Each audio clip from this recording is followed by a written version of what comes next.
Chapter 853. Lu Shi accidentally saw Gu Min's beauty and was shocked. He took advantage of her stupidity and found an opportunity to humiliate her and make her pregnant. By the time everyone noticed the abnormality, she was already 6 months pregnant. Gu Zhen had known about this a long time ago. She had been helping to cover it up and tolerating it. When the truth came out, she would stand up and be willing to bear the stigma of being pregnant out of wedlock. She would protect Gu Min's reputation and marry Lu Shi with the child. She had taken all the benefits, and poor Gu Min had died of a hemorrhage. Hearing Jiang Pingji talk about the past, Gu Zhen could not stop trembling. Jiang Pingji asked again, "Why? Are you feeling uneasy now that you've been exposed?" Gu Zhen trembled even more violently. Jiang Pingji said, "I don't want anything else today. I just want you to admit one thing." Gu Zhen looked up as if she had seen a glimmer of hope. "You admit that you had an illicit affair with another man and that you gave the child's father to Lu Shi." Gu Zhen's expression became conflicted and strange. Jiang Pingji said, "Would rather bear the title of an illegitimate child than have anything to do with a disgusting person like Lu Shi." As for her real birth mother, Gu Min, Jiang Pingji did not want her to have a bad reputation. That was good enough. Gu Dai held back her trembling and tightened her jaw muscles. She said, "Others won't believe it. It doesn't matter if others believe it or not. What's important is that there's such a saying." Jiang Pingji smiled.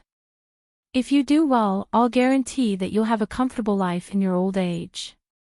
If you don't know what's good for you, I can find other witnesses. I even killed Lu Shi, let alone you." Even though many years had passed, she still remembered how widow Zhao of the Zhao family village in Hejin County had died. Gu Zhen was so scared that her face turned pale. She answered while trembling. With this, official and unofficial history had a lot more material for people to talk about. The official history stated that the father of the Empress was Lu Shi from Hejin County, but the unofficial history stated that it was someone else.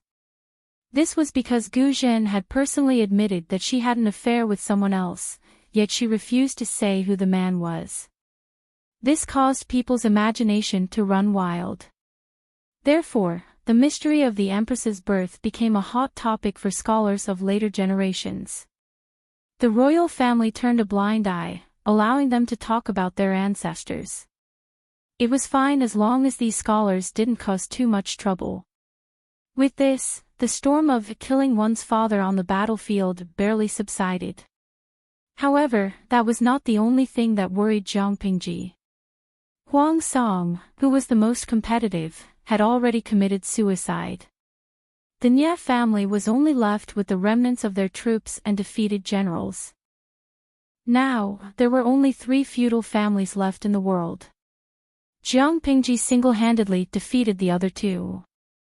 If there were no accidents, the world would be unified within 5 years.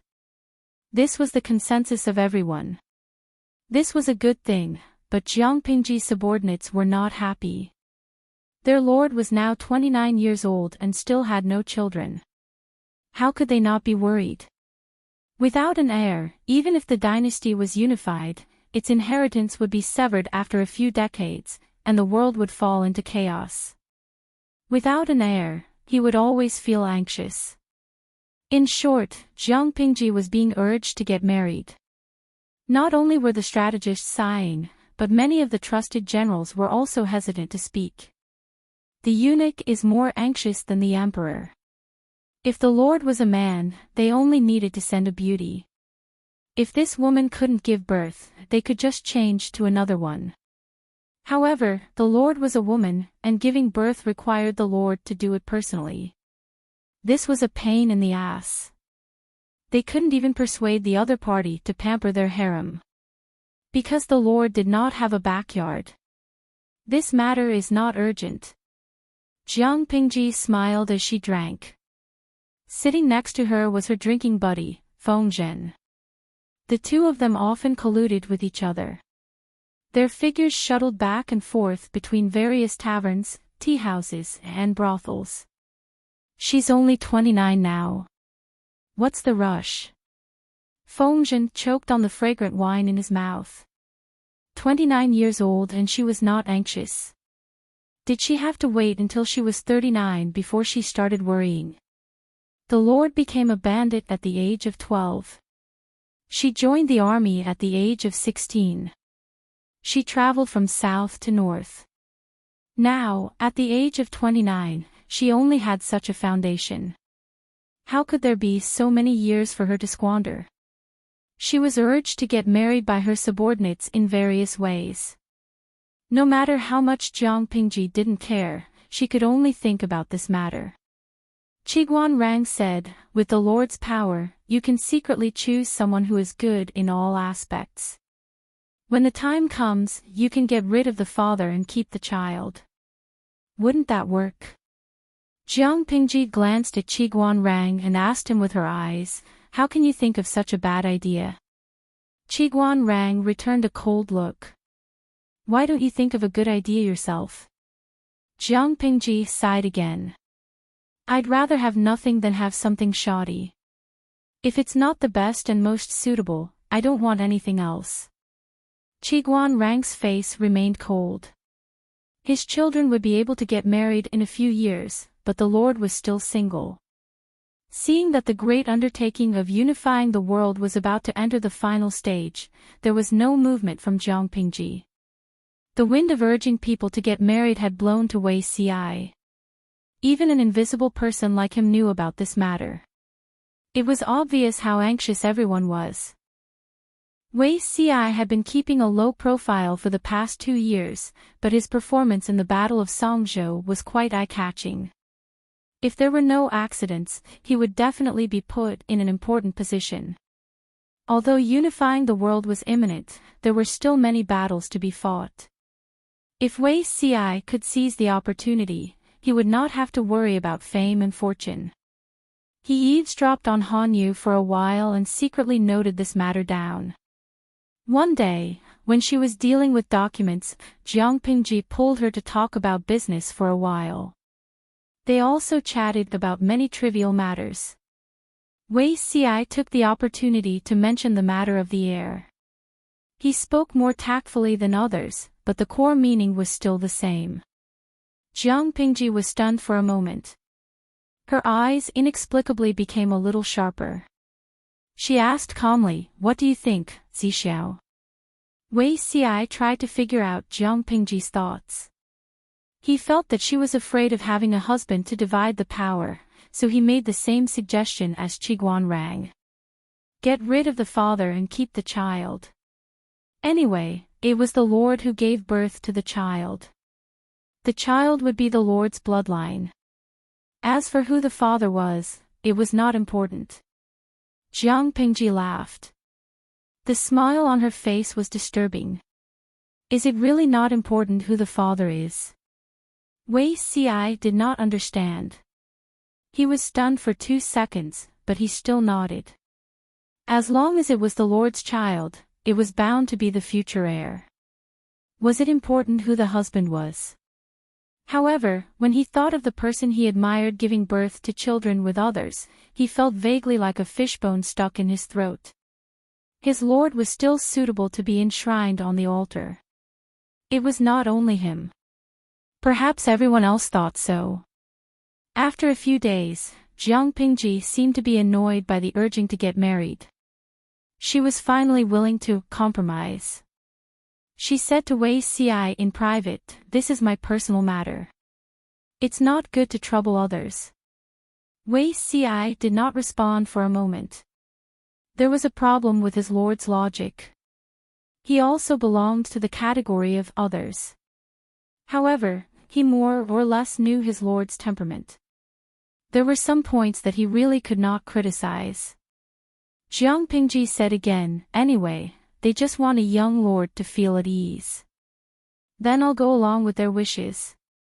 As long as a man is not a castrated eunuch, he can make a woman pregnant if he's healthy. I don't want to be picky. You can make arrangements according to my orders. Wei Ci was stunned. He did not expect his lord to be so casual. There's no time like the present. Let's choose today. Jiang Pingji smiled and squinted her eyes. She leaned sideways on the table and said as if it had nothing to do with her, after the third watch today, the first man to pass by the back door of my manor will be the biological father of the next young lord. Wei Ci was so shocked that he was speechless. However, thinking about this style, it was indeed like his lord's temperament. The fewer people who knew the identity of his lord's biological father, the better. His lord chose him to do this because she trusted him. Wei Ci could only bow his head and agree. The day and night were quite torturous. The strange feeling of having a fishbone stuck in his throat became more and more agitated as time went by. Hearing the sound of the third watch, Wei Ci was shocked. Under Jiang Pingji's gaze, he got up and went to check. There were female guards guarding the front and back doors of Jiang Pingji's manor. He opened the door and took a look. There was not even a male kitten or puppy, let alone a shadow of a man. Wei Ci turned around and reported. Jiang Pingji, the person involved, was not anxious at all. Come, Zixiao, sit down. Let's have a drink together. Jiang Pingji pointed to the chair opposite the table. Wei Ci could hold his liquor well, but he was unwilling to drink in front of Jiang Pingji. He was always afraid that he would lose his composure after drinking and offend her. Jiang Pingji smiled and asked about Wei Ci's family situation. She already knew about it, but hearing it from him personally made her feel different. After almost an hour, Wei Ci got up again. It was still quiet outside and there was not a single person. What was going on today? Did all the night owls go home to sleep? Wei Ci was puzzled. When he saw the faint smile on Jiang Pingji's face, he suddenly saw the light. There were no more night owls. It was obvious that his lord was unwilling and had sent people to clear the place. If my lord is unwilling, why do you have to tease me? Jiang Pingji said, when did I tease you? Wei Ci said, there is no one at night. Didn't my lord send people to guard all the main roads and seal off this road? Jiang Pingji said, who said there is no one? Wei Ci opened his eyes slightly in shock. Wait, something was not right. Is the person in front of me not a person? Wei Ci listened and looked around. He did not see any traces of a third person. His heart sank. The person that his lord was referring to could not be himself, right? My lord, since Zixiao also said that it is not important who the father of the child is, why are you stingy for one night? Jiang Pingji got up and came to Wei Ci's side. She looked down at his pale face from above and sat beside him. A gentleman's word is as good as a fast horse's whip. I said that I want to choose a man who appears at the back door after midnight tonight. But today, there is no one else but Zixiao. Wei Ci bowed to ask for forgiveness and said, I know that I am lowly and dare not blaspheme the holy body. Jiang Pingji laughed angrily. You dare not blaspheme. Why don't you think that it is blasphemy when I casually said that I want to choose any man who appears at the back door? Whether that person is beautiful or ugly, good or bad, healthy or sick, you don't know anything. Isn't this blasphemy? Wei Ci crouched on the ground. He seemed to have 1,000 words in his mouth, but now they were stuck in his throat. He could not say a word. Jiang Pingji half squatted and raised her hands to pinch his lower jaw, forcing the two to look at each other. I have thought about it. Zixiao is the best. He has no family to implicate and is my loyal subject. I can be at ease. Wei Ci said after a while, I am old and weak. I am unable to serve my lord. Jiang Pingji said, you are only 6 or 7 years older than me. She changed the action of pinching his lower jaw to caress his cheek. Her palm touched a hot patch and she pressed it against the floor beside the table. "Tonight, will you obey me?" Chapter 854. Qingjing felt that the past few days were probably the most torturous and full of ups and downs for him. When he heard that Jiang Pingji asked him to go back, he felt as if he had been pardoned. He secretly wiped the cold sweat off his face, bowed, and retreated. Looking at the blazing fire in the distance, Qingjing's fear of Jiang Pingji deepened. Who exactly was this person? He was actually able to kill that kind of demon over and over again. Most importantly, would that monster rise from the ashes and descend upon the world once more? Qingjing did not know any of these things. He sat in the carriage and prepared to return to the place where he was staying. There was a hurried sound of horse hooves in front of him. His coachman had to give way. Why was there someone galloping on a horse on the street at this time? Qingjing lifted the curtain of the carriage and saw that the person riding on the horse looked very familiar. He could not help but call out, "Zixiao." The night was too dark. He only felt that the figure was very familiar.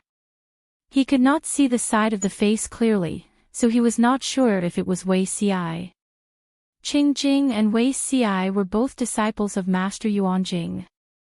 They were not only brothers but also close friends who appreciated each other's talents.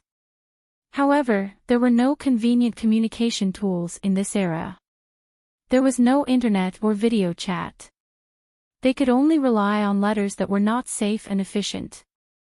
Speaking of which, Qingjing and Wei Xi had not seen each other for almost 3 or 4 years. How could he not be surprised that they could meet again? If not, how could meeting an old friend in a foreign land be one of the 4 happy events in life? The man on the horse heard someone calling him and hurriedly pulled the reins. Following the voice, wasn't that Wei Xi's face? Yumo. Wei Xi was also pleasantly surprised. He did not expect to see his old friend here. It was a pity that it was not the time for old friends to catch up. He hurried over from Shangjing because he had an urgent matter to attend to. He could only postpone the reunion. Qingjing could also see that Wei Xi was covered in dust. He had probably suffered a lot. He said with understanding, "I'm still in Xiangyang these few days. There's no hurry to catch up. Zixiao, go and do your work first." Wei Xi bowed while riding on the horse. He waved the whip again and rushed towards the district headquarters. Qingjing was surprised. He did not know what happened to make Wei Xi in such a hurry. Jiang Pingji had the same question. She had just sent someone to deal with the corpse of the time traveler when Wei Xi asked to see her. Isn't Zixiao building the provincial government in Shangjing? The weather was still hot and they had to travel back and forth. Wei Xi's body was weak, what if he fell ill? Quickly let them in and prepare some food to warm their stomachs. Zixiao has been traveling all the way, I'm afraid he won't have time to have a good meal. Jiang Pingji ordered someone to prepare supper in the small kitchen. Just then, Wei Xi came in from outside, his face still covered with some dust stains. "Greetings, my lord." Wei Xi saluted. Jiang Pingji asked him to stand up. "What happened in Shangjing? Why did you suddenly come back?" Calculating the time, Wei Xi should have stayed in Shangjing for a month before returning.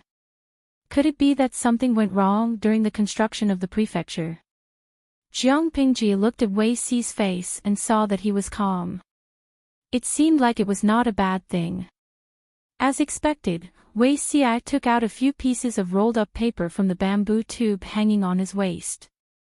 "There are some things that are difficult to decide, so I hurried back to hand them over to my lord to make a decision."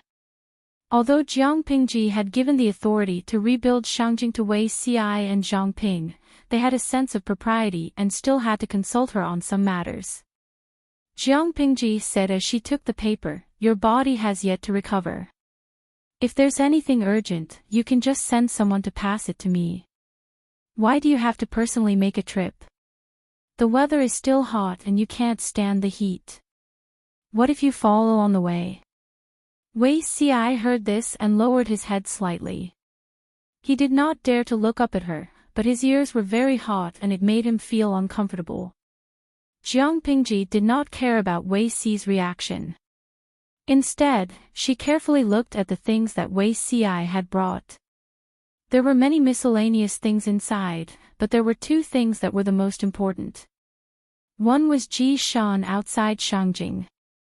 Ji Shan had many hot springs, which was a gift from the heavens. During the earthquake in Shangjing, Ji Shan's hot springs were destroyed on a large scale.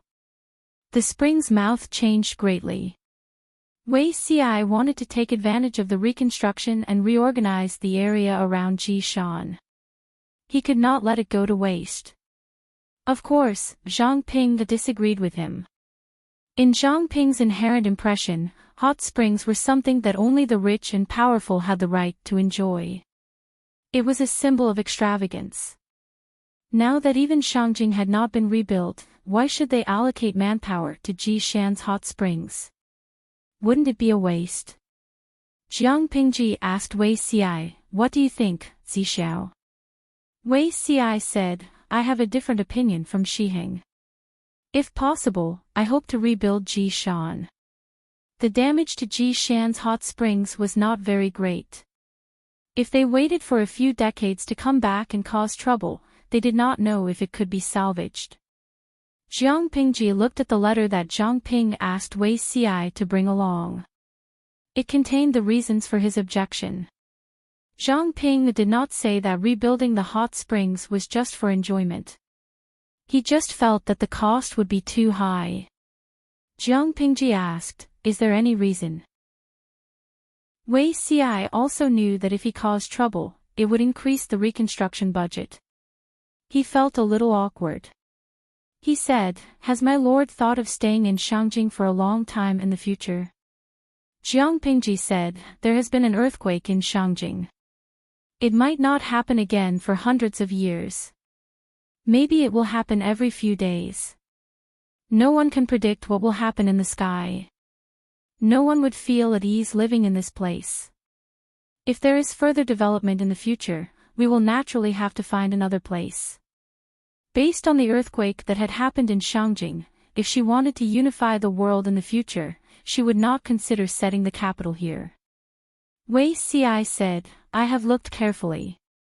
In Shangjing, other than the hot springs in the capital, there is no other outstanding place. Shangjing was no longer the capital, and it would not be the capital in the future. What special feature would it have? There had been an earthquake here.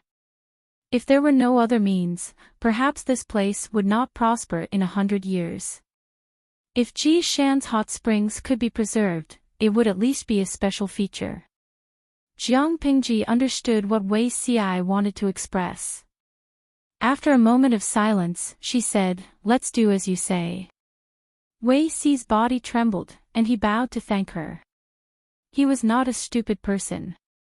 If he still did not understand, he was afraid that he was really stupid. His lord seemed to be especially indulgent towards him under the premise that it did not violate her principles. Wei Ci was very flustered. There was some indescribable joy, but also some indescribable fear. He did not know how to respond, so he could only choose to remain silent. Other than the matter of Ji Shan's hot springs, there was another matter that needed Jiang Pingji's approval. This matter could not be said to be big, but it was not small either. Building a reservoir. Jiang Pingji asked, "Whose idea was it?" Wei Ci said, "This was Chongming and Xi's idea." Xiao Guang was inspired by the reservoir in Xiangyang district. He felt that if he could use the terrain to build a reservoir, once it was completed, Xiangyang County would benefit a lot. As long as it was not a particularly serious drought, this place could survive. It was just that the project was too big, and he felt that he could not handle it. Chapter 855. Looking at the blueprint, the size of the reservoir isn't big. Xiao Guang was indeed a disciple of Moism who specialized in water conservancy. The location he chose was excellent, and it seemed like he had done some careful planning. He chose a pocket-shaped basin. The terrain was deep, the reservoir capacity was large, and the water collection area was considerable. There was a natural dam in that area. They only needed to dig out the reservoir and dig a man-made river that was about 100 miles long to divert the water from Dongqing's mother river into the reservoir. The scale is indeed small, but if it's completed, the people of Shangyang County will not have to worry about drought. Jiang Pingji did not agree easily this time. Instead, she frowned and calculated the pros and cons. There were no explosives or advanced siege weapons. They could only rely on manpower. The difficulty of building the reservoir was not small. Money was not a problem, the key was the lack of manpower. This matter. Let's put it aside for now. Jiang Pingji said, we'll talk about it after we conquer the northern borderline and have enough manpower. Wei Xi's heart was still heavy with the first sentence, but he could no longer hide the smile on his lips when he heard the second sentence. Jiang Pingji said, the kitchen has already prepared supper. Go and have some first to avoid hurting your stomach. Wei Xi's ears turned red again. He bowed his head and thanked her for her kindness. Jiang Pingji suddenly asked, it's already dark. Zixiao, do you want to stay the night? Wei Xi's hands trembled, and the porcelain bowl in his left hand almost fell on the table. Without waiting for him to react further, she said, the guest room has been empty. If you stay, it will save you the trouble of running around. Wei Xi relaxed and tactfully declined Jiang Pingji's good intentions. After all, he was an outsider. If he stayed the night, it would be bad for the Lord's reputation. Wei Xi had a simple meal and hurriedly got up to leave, as if there was a terrifying beast chasing after him. Jiang Pingji thoughtfully pinched her chin and looked at Wei Xi's receding figure in deep thought. Is the advice from that group of unreliable people really useful? Can a frog be cooked in warm water? She muttered to herself. Her weak voice was blown away by the night wind. The next day, Wei Xi woke up early. Although he had rushed back from Shangjing, he still made a trip to the government office out of habit. Just as he arrived at the government office, Li Yun ran towards him. He looked very nervous, as if something big had happened. Wei Xi did not react in time and was almost hit by Li Yun. Fortunately, Li Yun had good reflexes and managed to stop the car in time. Otherwise, based on Wei Xi's physical fitness, he would have been sent flying by Li Yun. Wei Xi said with lingering fear, Han Mei, the government office is not allowed to travel quickly. What if we startle the Lord? Li Yun knew he had made a mistake and hurriedly apologized to Wei Xi. Without waiting for Wei Xi's reply, he wanted to leave in a hurry. Han Mei. Wei Xi was shocked and guessed that something big had happened to Li Yun. Otherwise, why would he be in such a state? Li Yun said in a panic, I heard that a poisonous snake sneaked into the stables and scared Whitey. Stable. A venomous snake sneaked in. Wei Xi was stunned. For a moment, he did not understand the precise meaning of these words. A poisonous snake had sneaked into the stable. Why was Li Yun so flustered? Could it be that his beloved horse had been bitten by a poisonous snake? However, Wait seemed to be the Lord's mount. If anyone were to panic, it should be the Lord who panicked. How could it be Li Yun's turn? Prompted by his curiosity, Wei Xi followed and questioned Li Yun as he walked. After asking in detail, he found out that the foal and White's residence had already been promised to Li Yun by the Lord. Li Yun had been looking forward to the birth of the foal for a few months. In a month's time, White would be due to give birth. He did not expect something like this to happen at the last minute. The poisonous snake had been caught and the horses in the stable were not injured. However, White was frightened and seemed to be going into premature labor. It was not easy for a premature foal to survive. If it encountered a troublesome mare, its chances of survival would be even slimmer. Liyun had been looking forward to the foal for so long. When he heard the news, he was so anxious that he almost cried. White and Little White lived in the same stable. However, in order to take care of the pregnant White who was about to give birth, Little White was sent to another place by the stableman. Little White seemed to be aware of White's situation and was very anxious. Unlike its usual meek and bashful self, it kept kicking the ground with its hooves, trying to break through the fence. After all, it was a warhorse that had followed the Lord to the battlefield. When Little White became fierce, the stableman's legs trembled in front of it. Seeing Liyun coming over, the stableman who was taking care of the two horses was excited as if he had seen his savior. Although the stable was kept very clean, there was still a strange smell. Liyun often dealt with horses, so he did not care about the smell. Wei Xi's expression did not change either. Inside the stable, White was lying on its side on the ground covered with soft hay. Its belly was huge and it was in low spirits. It looked very uneasy. Seeing a stranger coming over, White kept whining and seemed to want to stand up, but after trying for a long time, it could only lie down. Wei Xi said, "What's the use of calling Field Officer Li over when the mare is giving birth?" Instead of preparing to help White, he came to find the ignorant Liyun. If this was delayed, it would be a tragedy in two lives.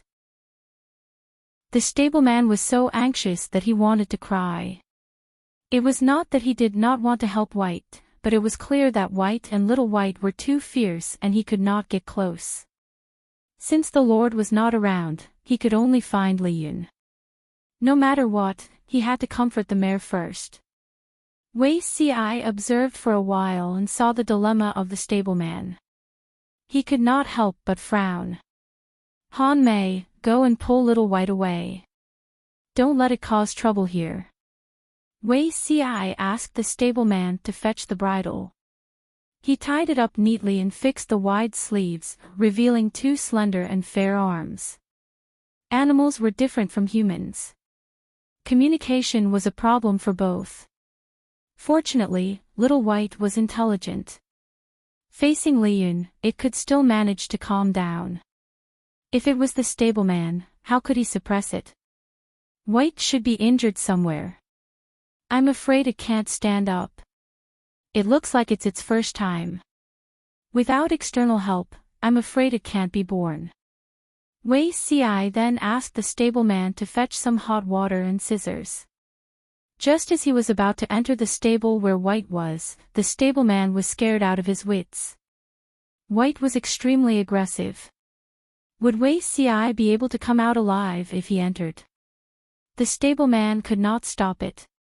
He could only close his eyes in despair, afraid that White would bite Wei Xi to death. The result was unexpected.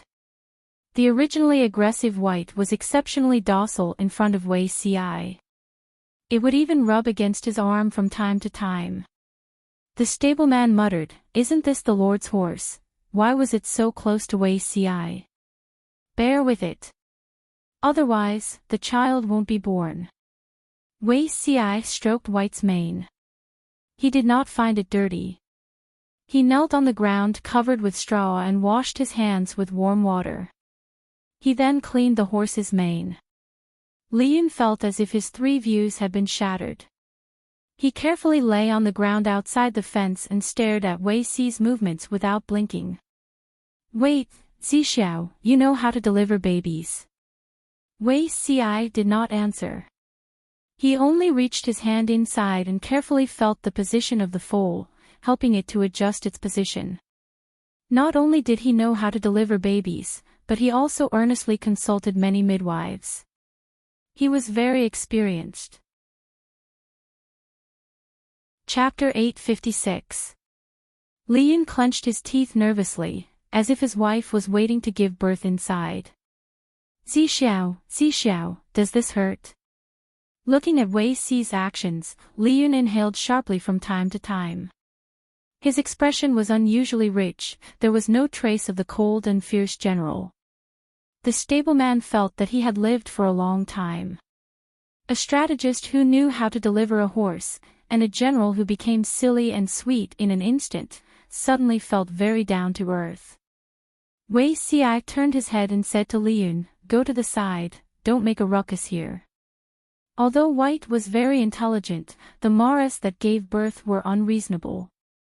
The surrounding environment was too noisy, which was not conducive to the birth. Liyun was scolded. He hurriedly covered his mouth with both hands, his pair of black eyes filled with silent grievance. Wei Si's expression was somewhat solemn. If it was another month, the foal in White's belly would automatically adjust its position, but when he touched the position just now, he realized that the foal's position was not quite right. If that was the case, no matter how hard White tried, the foal could not be pushed out of the birth canal. "Bear with it, it will be fine in a while." Wei Si comforted White's emotions in a gentle voice. It kept whining and became more and more anxious, its ponytail swaying non-stop. Not long after, Jiang Pingji also received the news and hurriedly rushed over. Before she arrived, she could already hear White's whimpering in her ears. "White!" She called out, and Dabai responded with a whimper upon hearing a familiar voice. Jiang Pingji pushed away Liyun, who was blocking the fence, and happened to see Wei Si kneeling on the ground with his arms crossed, his clothes stained. Wei Si had always liked cleanliness. Jiang Pingji did not expect him to disregard the filth and personally deliver a horse. "Zixiao." Jiang Pingji entered the stable. Wei Si heard the movement and said without lifting his head, "Lord, help to stabilize White." As the pain intensified, White might not recognize him. When the time came, the situation would be even worse. "Oh, okay." Jiang Pingji stayed near Wei Si. White stretched out its head and rubbed against her hand, as if complaining about its grievance. With Jiang Pingji around, White's emotions were obviously much calmer. Wei Si was relieved. This was Dabai's first time as a mother, so she didn't have enough experience, so giving birth was going to be a little difficult for her. Wei Si concentrated on delivering the baby. Hot sweat broke out on his forehead and flowed down his cheeks to his neck, burying into his collarbone. He was about to raise his hand to wipe his sweat with the hem of his sleeve, but the sweat on his forehead had already been wiped away with a handkerchief.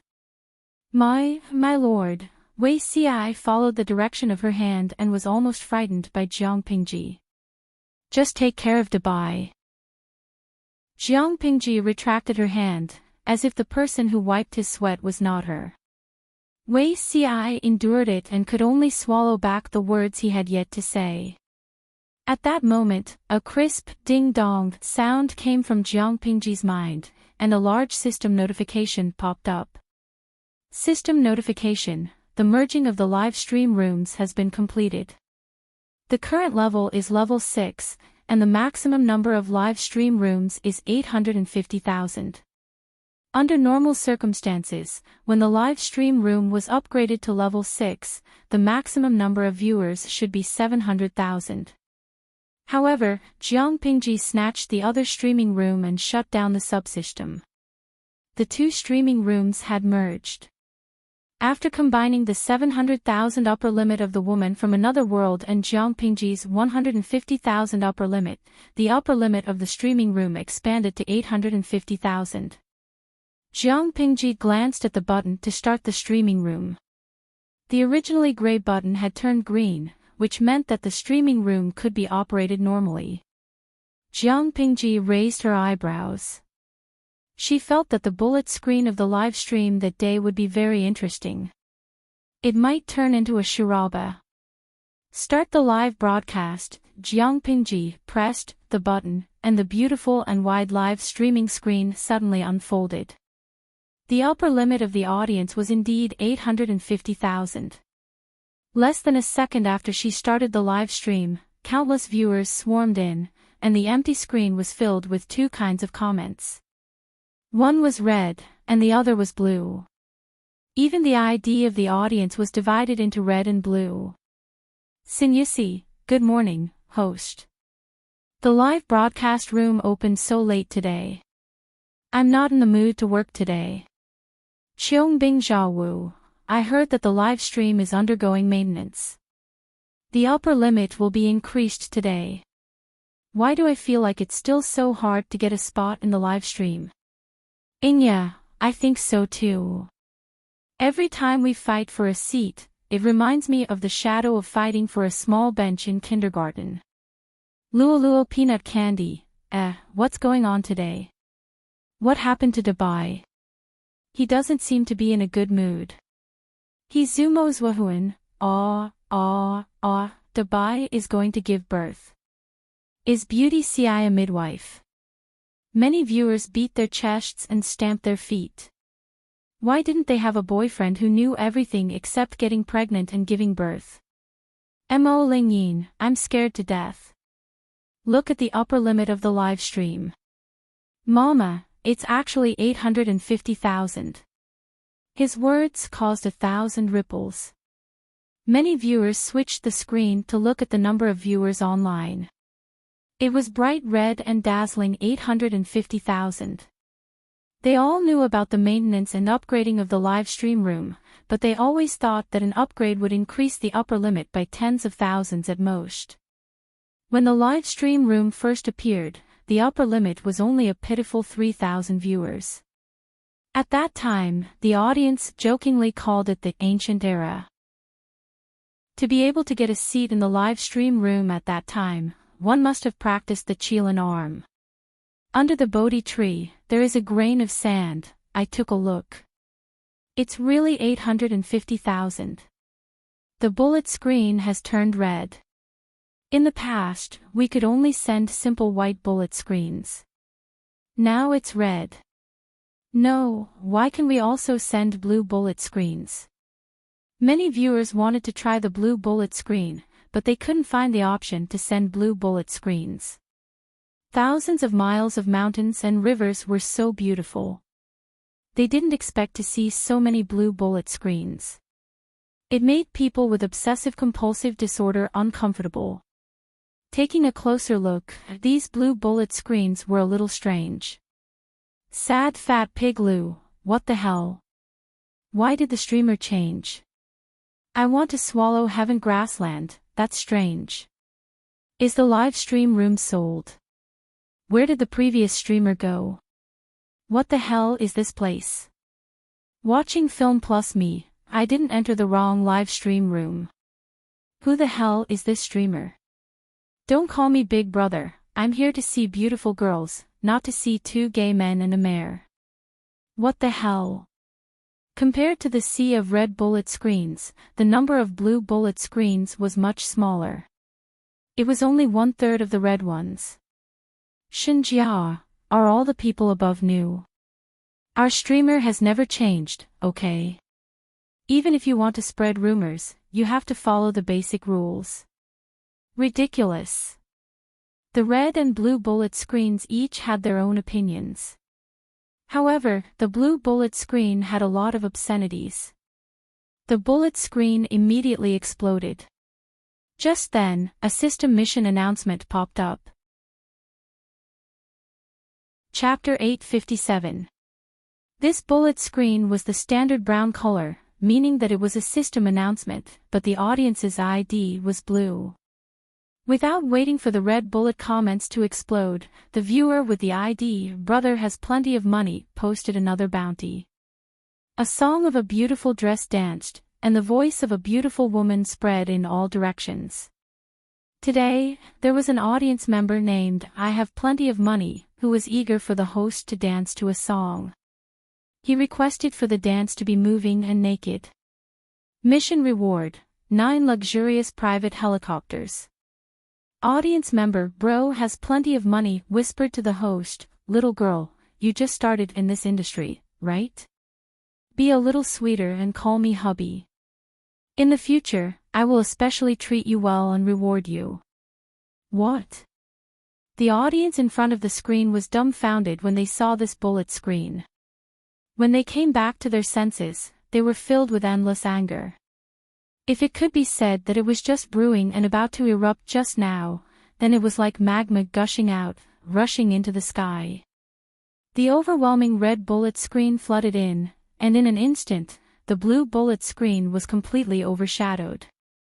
Happy point, I have plenty of money. Did your village just connect to the internet? Tell me your home address, and I'll fly over to chop you up.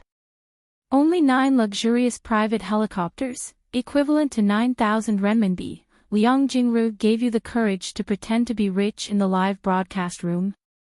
Zhengxue Shijin, what kind of country bumpkin is this? Nutty and little pudding, how dare you jump out without understanding the status of this streaming room in the streaming world? What a disgrace. Liu Ciji Lianming, I'm sorry. I didn't zip up my pants properly, so this dirty thing is exposed. Thornbloom, my dog ran out. I'm going to drag him back by the leash. The red bullet screen kept surging like a geyser. They were all defending the unfamiliar streamer, Jiang Pingji. The viewers in the blue bullet screen were puzzled. This had always been the style of the live stream. Why was it like they had poked a hornet's nest today? This was like a group of old men who had been holding back for a long time, excitedly grabbing a handful of money and going to the brothel to have some fun. Unexpectedly, not only did they not see the erotic scene that they had imagined, but they were instead beaten up by a group of brainless burly men carrying sticks, to the point that they saw stars. The number of people on the blue screen was only 1/3 of the number of people on the red screen. Furthermore, the comments on the screen had a cooldown of half a minute, so they couldn't beat the red screen in terms of numbers. Many viewers in the blue bullet screen were so angry that they slammed the table or smashed the mouse while cursing. Are you crazy? They only wanted to look at the beauty to relieve their stress. Why did it seem like they had committed a grave mistake? Unbeknownst to him, the viewers in the red bullet screen were thinking the same thing. Which country bumpkin dared to behave atrociously here? Jiang Pingji had been live streaming for many years. Although she had never granted any audience any special privileges, the old viewers consciously maintained the order in the live stream room. They even established a special alliance organization. The identities of the members of the organization were announced. Each of them was a big shot in their respective fields. Occasionally, someone would come over to cause trouble. That person had to be mentally prepared to be dealt with. Many years ago, a tearful post appeared on the forum. A viewer teased Jiang Pingji. He posted a message on the bullet screen offering a reward, asking Jiang Pingji to call him brother and learn how to moan in bed. A minute later, the man received an email telling him that he was fired. His wife wanted to divorce him. Chiuabo he, I'm so angry. Although the host usually ignores this kind of trash, I'm still angry. After a while, another system notification popped up. The grievances of the Jianghu have been settled. I only hope that the heroes will lend a helping hand. Today, viewer Chiuebo he posted a reward to viewer I have plenty of money. The reward has reached as high as 9 luxurious private helicopters. If the number of votes exceeds 50%, viewer I have plenty of money will be forcefully kicked out of the live stream room and banned for 30 days. Viewer Chiuebo he quietly said to I have plenty of money, the 9 helicopters are ready. If you want to see an erotic dance, go back to your chicken coop. Don't pollute other people's view here. The audience was stunned. What was going on? The function of the live stream room after the upgrade was amazing. For a big shot, anything that could be solved with money was not a problem. In the next second, a small voting box popped up on everyone's screen. After 0.1 seconds, viewer I have plenty of money was kicked out of the live stream room. The idle viewers in the red bullet screen were all stunned. There was actually such a thing. The system made another announcement. Viewer, I have plenty of money has been kicked out of the live stream room. Half of the reward will be given back to the viewers in the red dimension. A bright red treasure chest filled with gold jumped out. When everyone poked it, the gold coins in the treasure chest splashed all over the place. Although the reward was very little, it gave them a great sense of achievement. This was like snatching red packets in the WeChat group. Knowing that they could only snatch 0.01 yuan, there were still people who would happily snatch red packets from their phones. Seeing this, the viewers in the blue bullet screen could no longer sit still. Some of the more angry viewers were ready to kick someone out. When the live stream room was still in the hands of the lady from another dimension, she had given them the privilege of live stream room in order to win over the whales. According to the different levels of the aliases, the privileges they had were also different, such as kicking people, banning people, and so on. However, when those whales were rubbing their palms and getting ready to fight, they were notified by the system that they had no right to kick people or ban them. What the hell? Which B** starred had secretly removed their aliases. When the audience went out to take a look, they realized that their sock puppets had all become white. The nouveau riche sock puppets that were hanging high up had also been removed, leaving only the donation list and the active list. Seeing this, many of the nouveau riches' faces darkened and they started cursing. That was a privilege that they had spent a huge amount of money to obtain. What right did they have to remove their aliases? For the privilege of live stream room, who knew how much money they had given to the streamer? Now they wanted to turn their backs on them. In their dreams. Wajiao Si Xiang, where did this pheasant come from?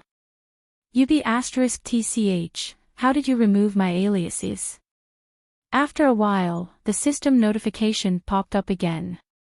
All the grievances in the pugilistic world have been settled, I only hope that the heroes will lend a helping hand. Today, viewer Yiwu Yanling has issued a bounty to viewer Wajiao Si Xiang. The bounty has reached as high as 9 luxury private yachts. If the number of votes exceeds 50%, viewer Wajiao Si Xiang will be forcibly kicked out of the live stream room and banned for 30 days. Viewer Yiwu Yanling quietly said to Wajiao Si Xiang, "Get lost." Before the blue bullet screen viewer could recover from his shock, the screen turned black, and the web page indicated that he had been kicked out of the live stream room. Seeing this, the person was so angry that his heart hurt. "Damn, you're crazy." The person could not help but roar. In the live stream room, the audience frantically snatched the treasure chests, and after getting them, they sent bullet screen messages to worship the big boss. Rows of "thank you, boss" filled the screen.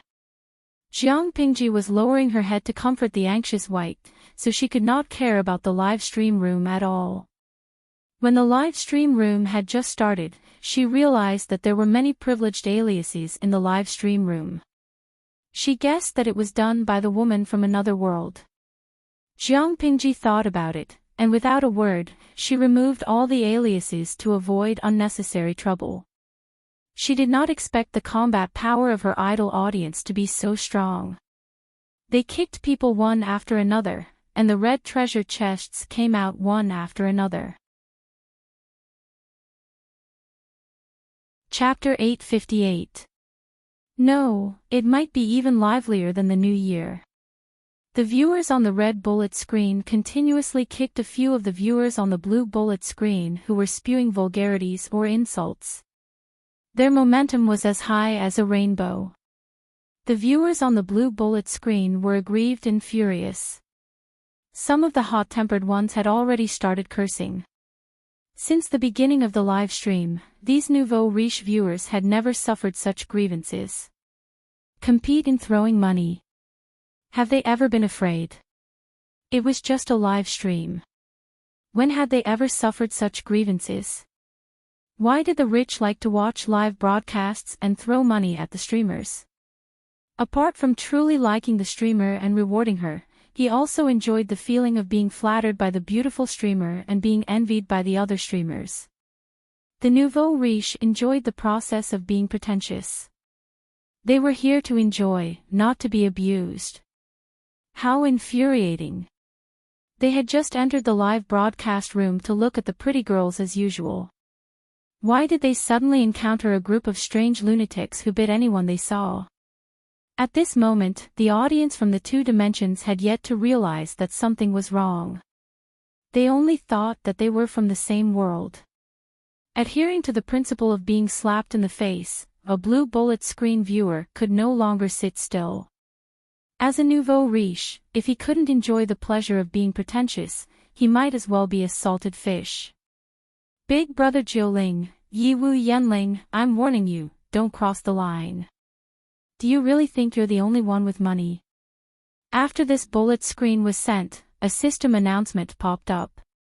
The grievances of the Jianghu have been settled. I only hope that the heroes will lend a helping hand. Today, Spectator Big Brother 90 has issued a bounty to Spectator Night Dance Flame Spirit. The bounty has already reached 9 luxurious private yachts. If the number of votes exceeds 50%, viewer Night Dance Flame Spirit will be forcefully kicked out of the live broadcast room and will be banned for 30 days. Audience member Big Brother 90 quietly said to Night Dance Flaming Spirit, your parents didn't teach you well, so I'm here to teach you how to be a person. Do you really think you can act like an elephant just because you've stuck 2 cloves of garlic in you? Little guy, don't try to act cool with me. After posting this reward, the blue bullet screen audience clicked their tongues and revealed a mocking smile on their faces.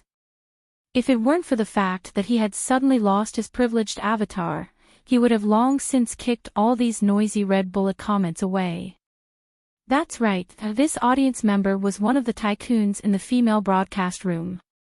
However, he did not like to talk. Usually, he would quietly watch the live stream and silently send gifts.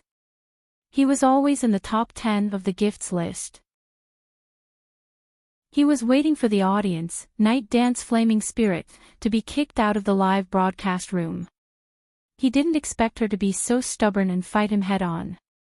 As soon as his bounty notice popped up, the system prompted him that a bounty had been placed on him by the Spectator, Night Dance Flame Spirit. The grievances of the Jianghu have been settled. I only hope that the heroes will lend a helping hand. Today, Spectator Night Dancing Flame Spirit has issued a bounty to Spectator Big Brother 90. The bounty has already reached 9 luxurious private yachts. If the number of votes exceeds 50%, audience member Big Brother 90 will be forcibly kicked out of the live broadcast room and banned for 30 days. Spectator Night Dance Flaming Spirit quietly said to Brother 90, "Heh." The other party didn't say any nonsense and just threw a cold "heh." Being provoked like this, the tycoon's temper immediately flared up. Just as he was about to increase the bounty, a system window popped up on the page. You have been kicked out of the live broadcast room, what the hell? The tycoon's curled up smile froze on his face. He was stunned for a second before he angrily smashed his phone. In the live broadcast room, the number of votes for Night Dance Flaming Spirit had barely reached 31%. Having successfully kicked out a blue tycoon, the idle spectators on the red bullet screen cheered like a tsunami. Watching a battle between tycoons, it couldn't get any better. Seeing this, the spectators on the blue bullet screen instantly felt bored and sullen. One after another, they began to retreat. They were here to look at the beauties and feast their eyes, not to watch a bunch of lunatics dance around. It was fine if the host was suddenly replaced, but the host that was replaced wasn't good-looking and didn't know the rules. What was there to watch in a live broadcast like this? Gentle girl high school student, where did these crazy people come from? Forget it, I'm not watching the live broadcast anymore. My lungs are about to explode. Throwing money to kick people without saying a word, what's the difference between this and a mad dog, biting whoever it catches? Some of the spectators on the blue bullet screen chose to quit. The lucky tycoons would not easily admit defeat. It was a great humiliation to be defeated in the field that they had the least amount of. More and more tycoons on the blue bullet screen joined the battle. The entire live broadcast room was full of gunpowder. The proportion of the spectators on the blue bullet screen dropped from a quarter to a fifth. Almost all the spectators on the red bullet screen joined in. Cafeteria Daffin Auntie, what's going on today? I thought I could only watch the live broadcast just now. Suddenly, there was a notification that there was an empty seat, so I quickly grabbed one. A bite of Shanghai Jing. I'm so excited that I'm crying. I didn't expect that a school dog could grab a seat in my lifetime. The big shots were still fighting. The idle spectators were more concerned about the content of today's live broadcast. The bullet screen was densely packed. There were too many of them. Every inch of the screen was occupied. The idle spectators had to choose to block the bullet screen to watch the live broadcast. They wouldn't know if they didn't watch, but once they saw it, it was terrible. Their daughter, White, looked like she was having a difficult birth. The idle spectators were extremely worried. They all sent bullet screen messages to inquire about the specific situation. Little Lucky, White hasn't shown signs of giving birth yet. It's her first and premature birth. The full situation isn't optimistic. White kept whining like a slave. From time to time, it stuck out its tongue to lick Jiang Pingji's hand. Its teary eyes were filled with pity.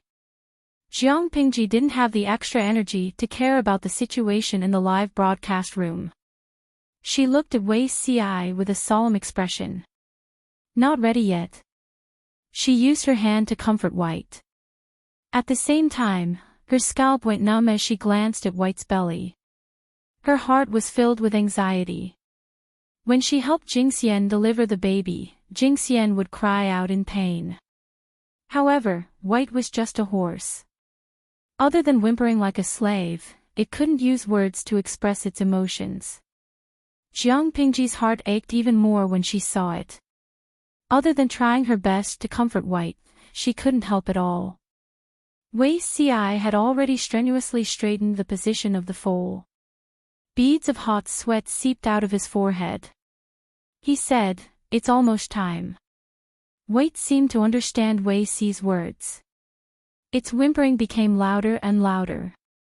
Its breathing became heavy, and its belly contracted and expanded rapidly.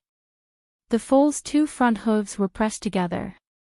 Its head was tightly attached to its forelimbs. It slowly gave birth with White strength.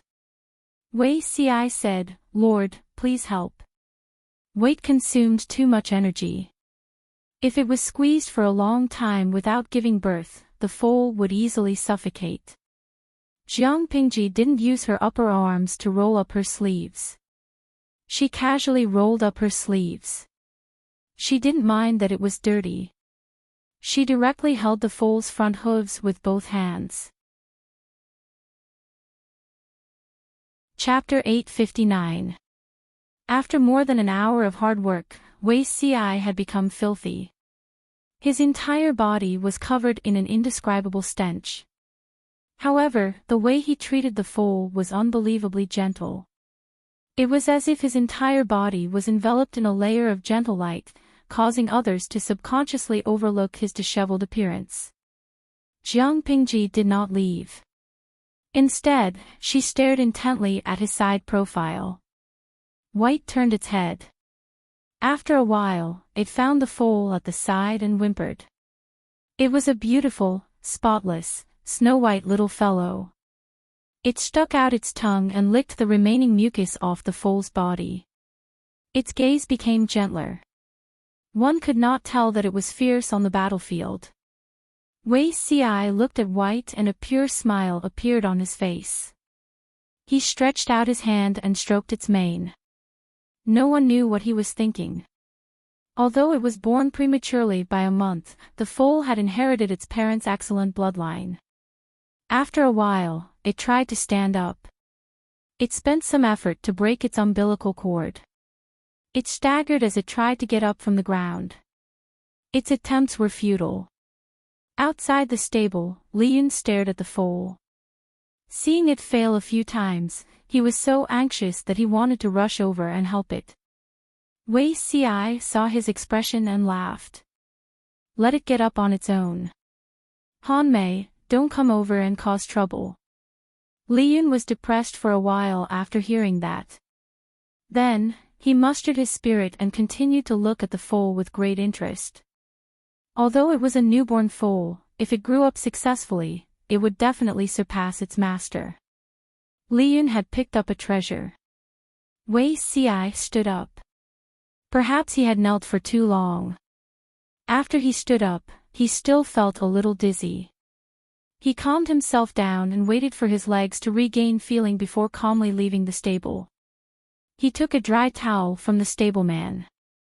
Wei Ci said to the stableman, keep watch here. In about an hour, White's placenta will come out. Remember to keep it so that it won't be swallowed by White. If the placenta has not come out after an hour, remember to send someone to look for me or a vet. The stableman nodded and bowed in acknowledgement, but in his heart, he secretly admired Wei Ci. He was a commoner. In his heart, the concept of nobility and inferiority was rather vague. If it was another scholar, he would definitely mock Wei Ci for doing such lowly work. However, the stableman felt that Wei Ci knew a lot. I'll remember it. Wei Ci wiped the filth off his arms and washed his hands carefully.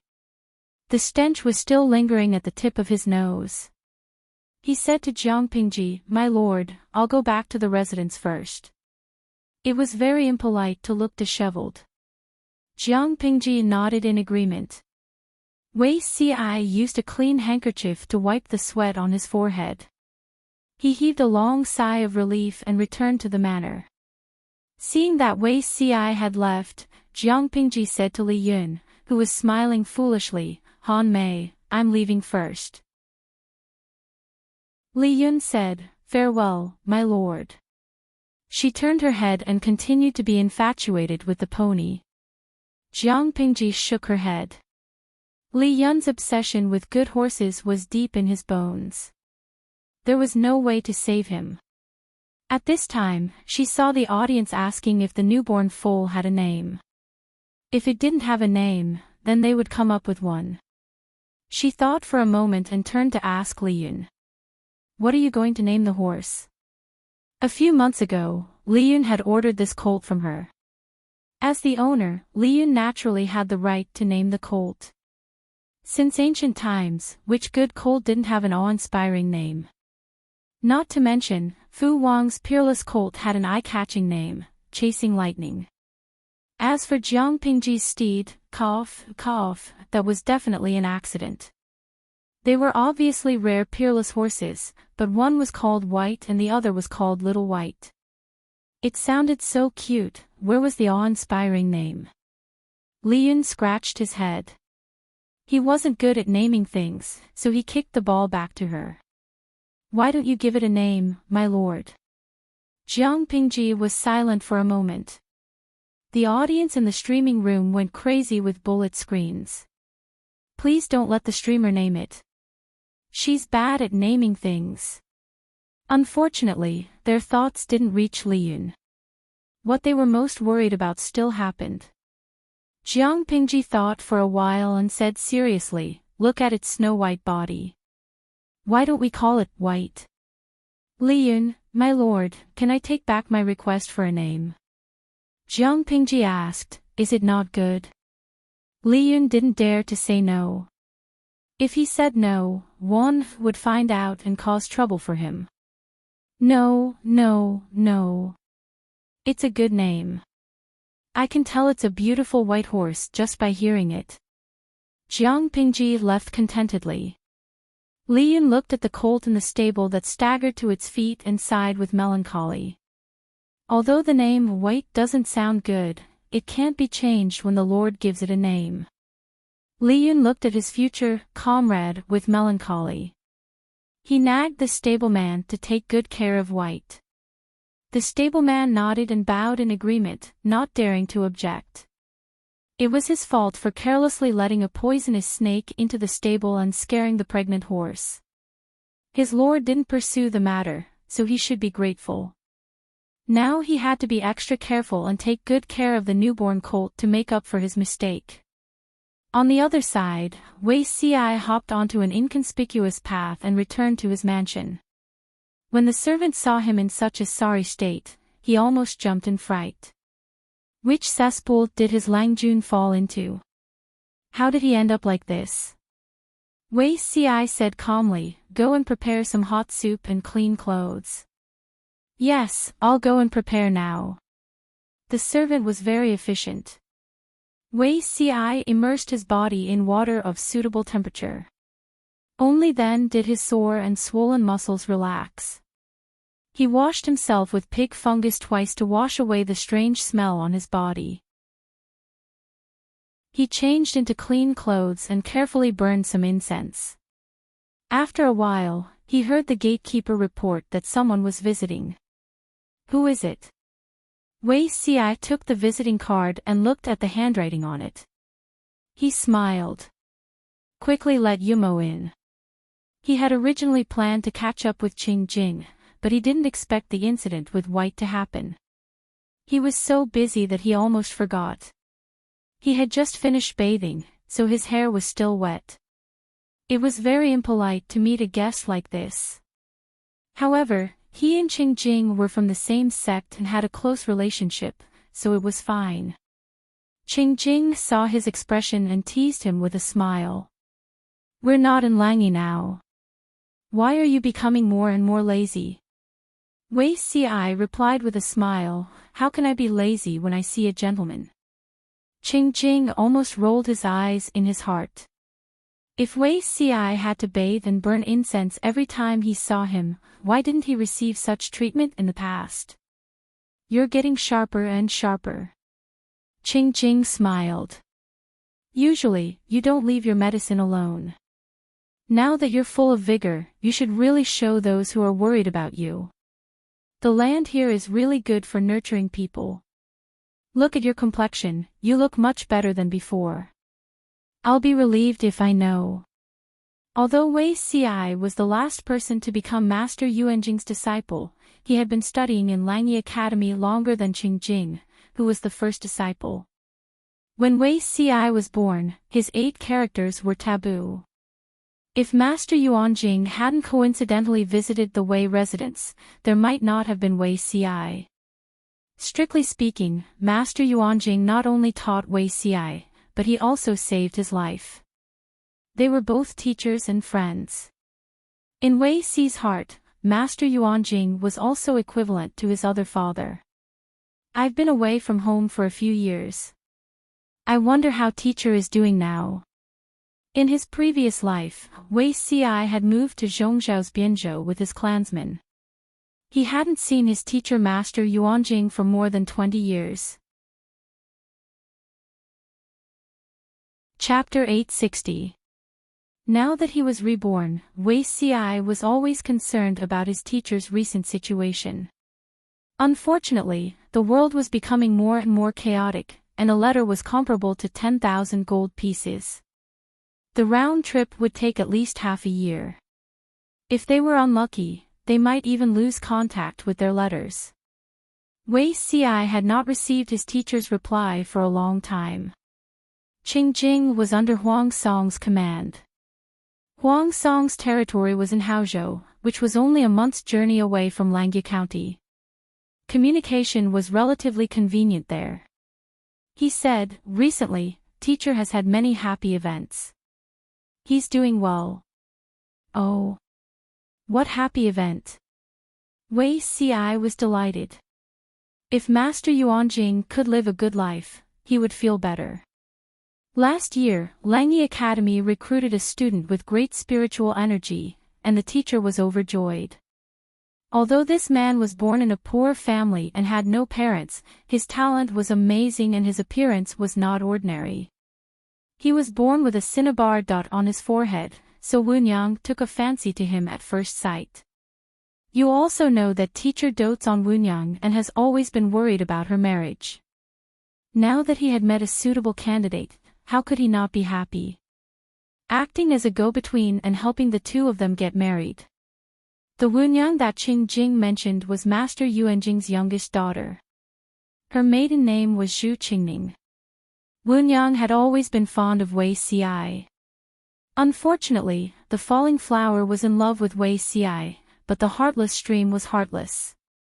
The goddess had Mingxiang, but King Wang had no feelings for her. She was not a vulgar woman.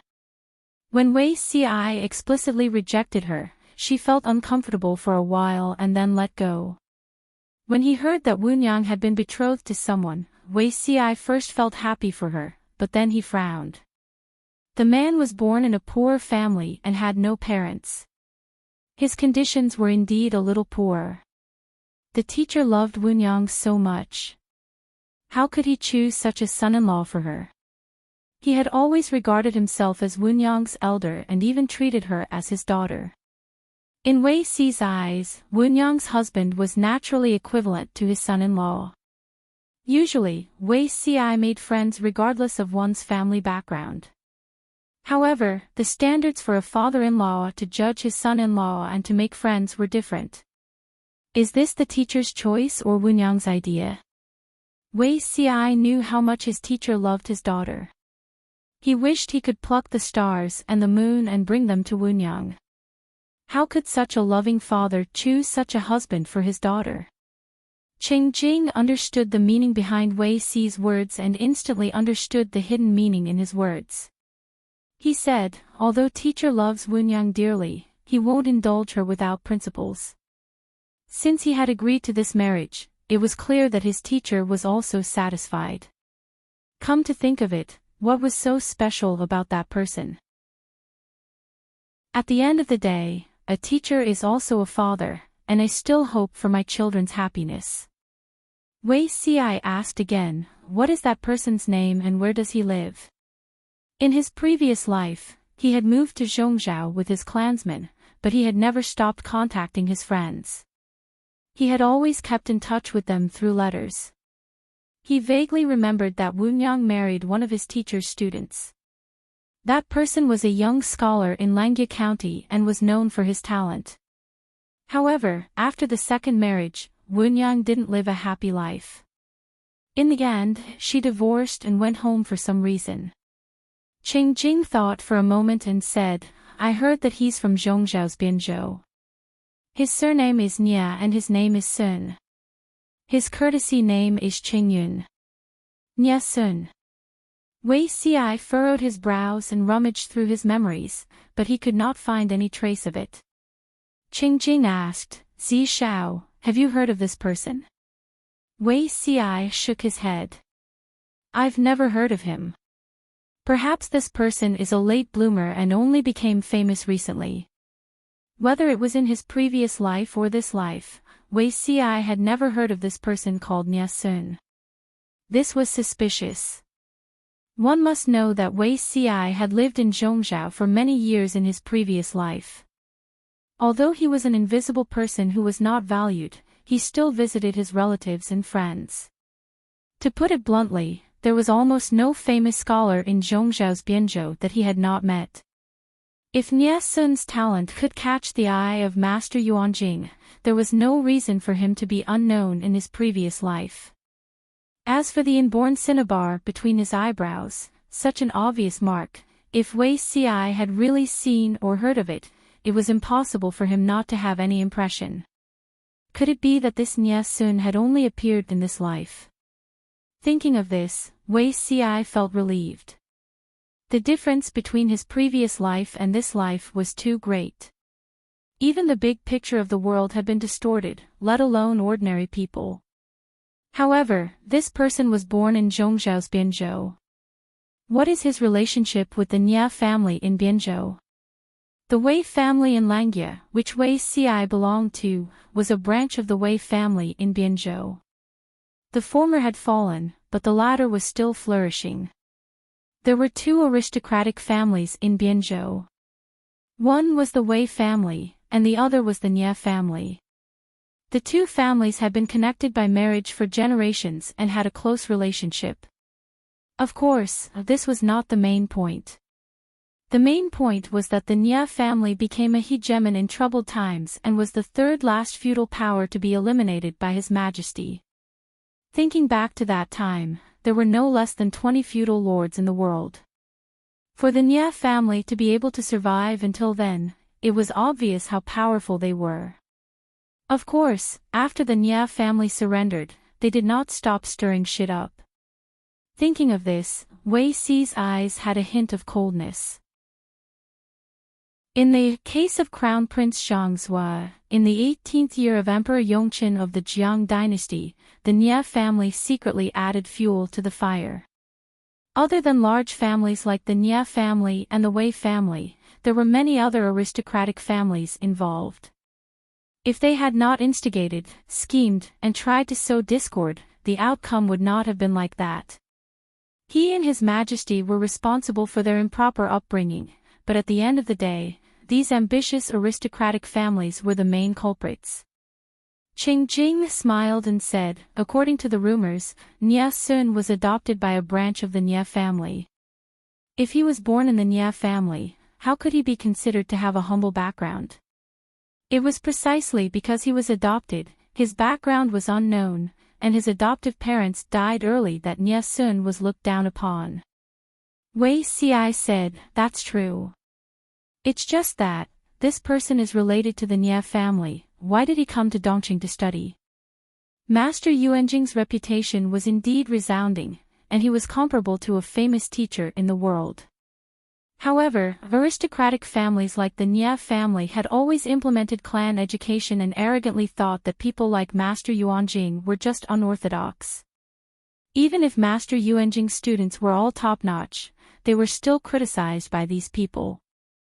Nie Sun came to Dongqing to study, and he even became Master Yuanjing's son-in-law. Wasn't this a slap in the face to the Nie family? Qing Jing said, this. I vaguely heard that Nie Sun is not from Zhongzhou, and his hometown is in Dongqing. Perhaps, he came here to look for his relatives. Although Nie Sun's surname is Nie, the Nie family does not acknowledge it. He stayed in the Nie family and suffered from both sides, so he might as well come out and be independent. Heroes emerge in troubled times.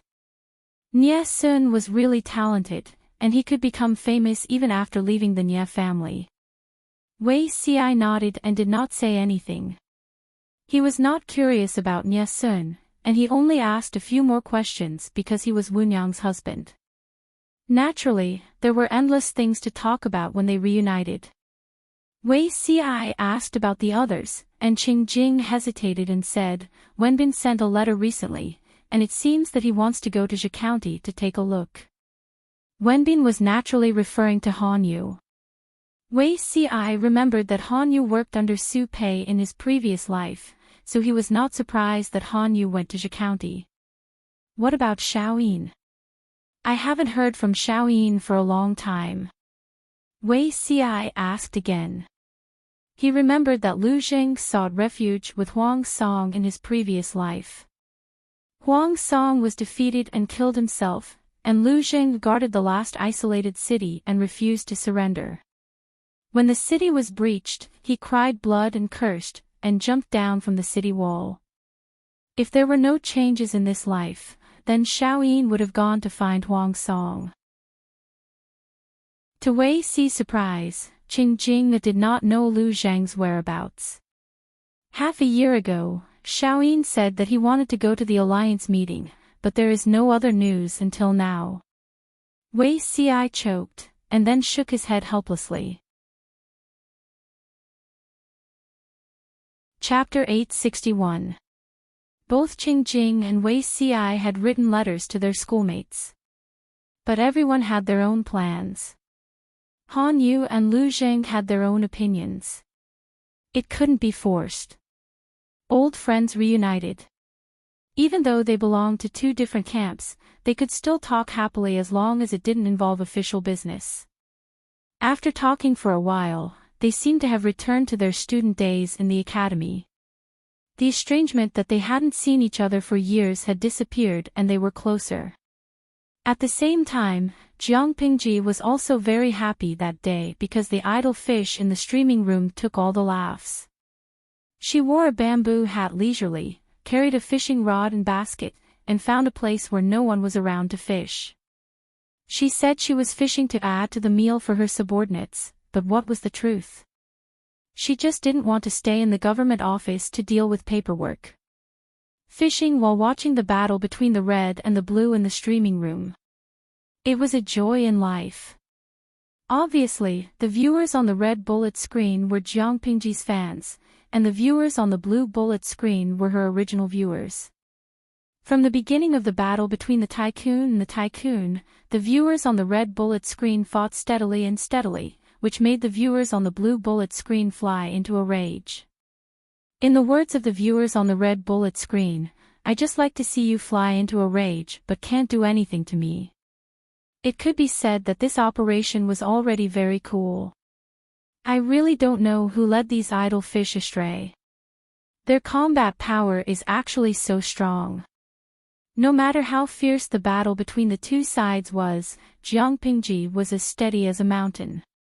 She half lay on the giant rock by the stream and squinted her eyes to fish. In the eyes of the viewers on the red bullet screen, Jiang Pingji's behavior couldn't be more normal. Their streamer was so aloof and rarely interacted with them. If she interacted with them one day, the idle fish viewers would panic and be afraid that the streamer had been transmigrated by someone else. Even if Jiang Pingji was so aloof and distant, they still loved her very much. On the contrary, the viewers on the blue bullet screen became more and more bored as they watched. They chose to leave one after another, cursing before they left. "How cui shao jie, let's go. What kind of trash streaming is this? You didn't even say a word after watching it for so long. Ingu Mao, I thought there would be some special streaming, but I didn't see anything after watching it for so long. Go ahead and fish, at least say something. You're so aloof. Do you think everyone wants to watch your streaming?" To put it bluntly, at least the previous host knew how to dance erotically, tease the audience, and liven up the atmosphere. The current one was a block of wood, stupid, and ugly. What a waste of my traffic. Disappointing. Of course I'm forgiving her. I heard that this live stream is very powerful. I've been driving for more than 20 years and have never been censored by the country. I'm here because of its reputation. How is it censored? Forget it, it seems like I won't be able to see any interesting content. I'll leave first, the traffic can't keep up. Heavenly visitor, I feel cheated. I'm leaving too. Lang Defingi, it's a little strange. These red bullet screens seem to know the streamer. They're as crazy as dogs. Most of the blue bullet screen viewers chose to cross and leave in disappointment. After half a day, only 10% of the blue bullet screen viewers remained. Of course, this 10% of the audience was either bored out of their minds, or bored out of their minds. In any case, it was very difficult to get a spot in this live broadcast room. Being able to get a spot meant that they had fast hands and good internet connection. The bullet screen war in the streaming room went on for a long time. Jiang Pingji fished for a long time, but her fishing basket was still empty. Some salted fish could not stand it anymore and urged Jiang Pingji to give up. Nuzwang Xinghang, streamer, you'd better stop struggling. You can't even catch a shrimp, let alone a big fish. Accept the reality. Jiang Pingji's momentum was too strong. Wild animals were far more sensitive than humans. Where she was, all fishes and shrimps were basically extinct. Every time she came out to fish, other people would catch one, but she always got nothing. But fishing was about loneliness, not fish. Jiang Pingji sat cross-legged, holding the fishing rod in her right hand, her left hand on her knee, and her chin propped up. There was no one around, so she did not need to send bullet screens. She spoke directly to the audience. I see that the streaming room is especially lively today. You guys don't get along very well. What do you mean by not getting along very well? The salted fish were stunned, and it took them a while to react. Little angel, people with different beliefs cannot make plans together. There's no way we can get along. Streamer, do you know where these bumpkins on the blue bullet screen came from? The originally good atmosphere had unexpectedly turned into a mess.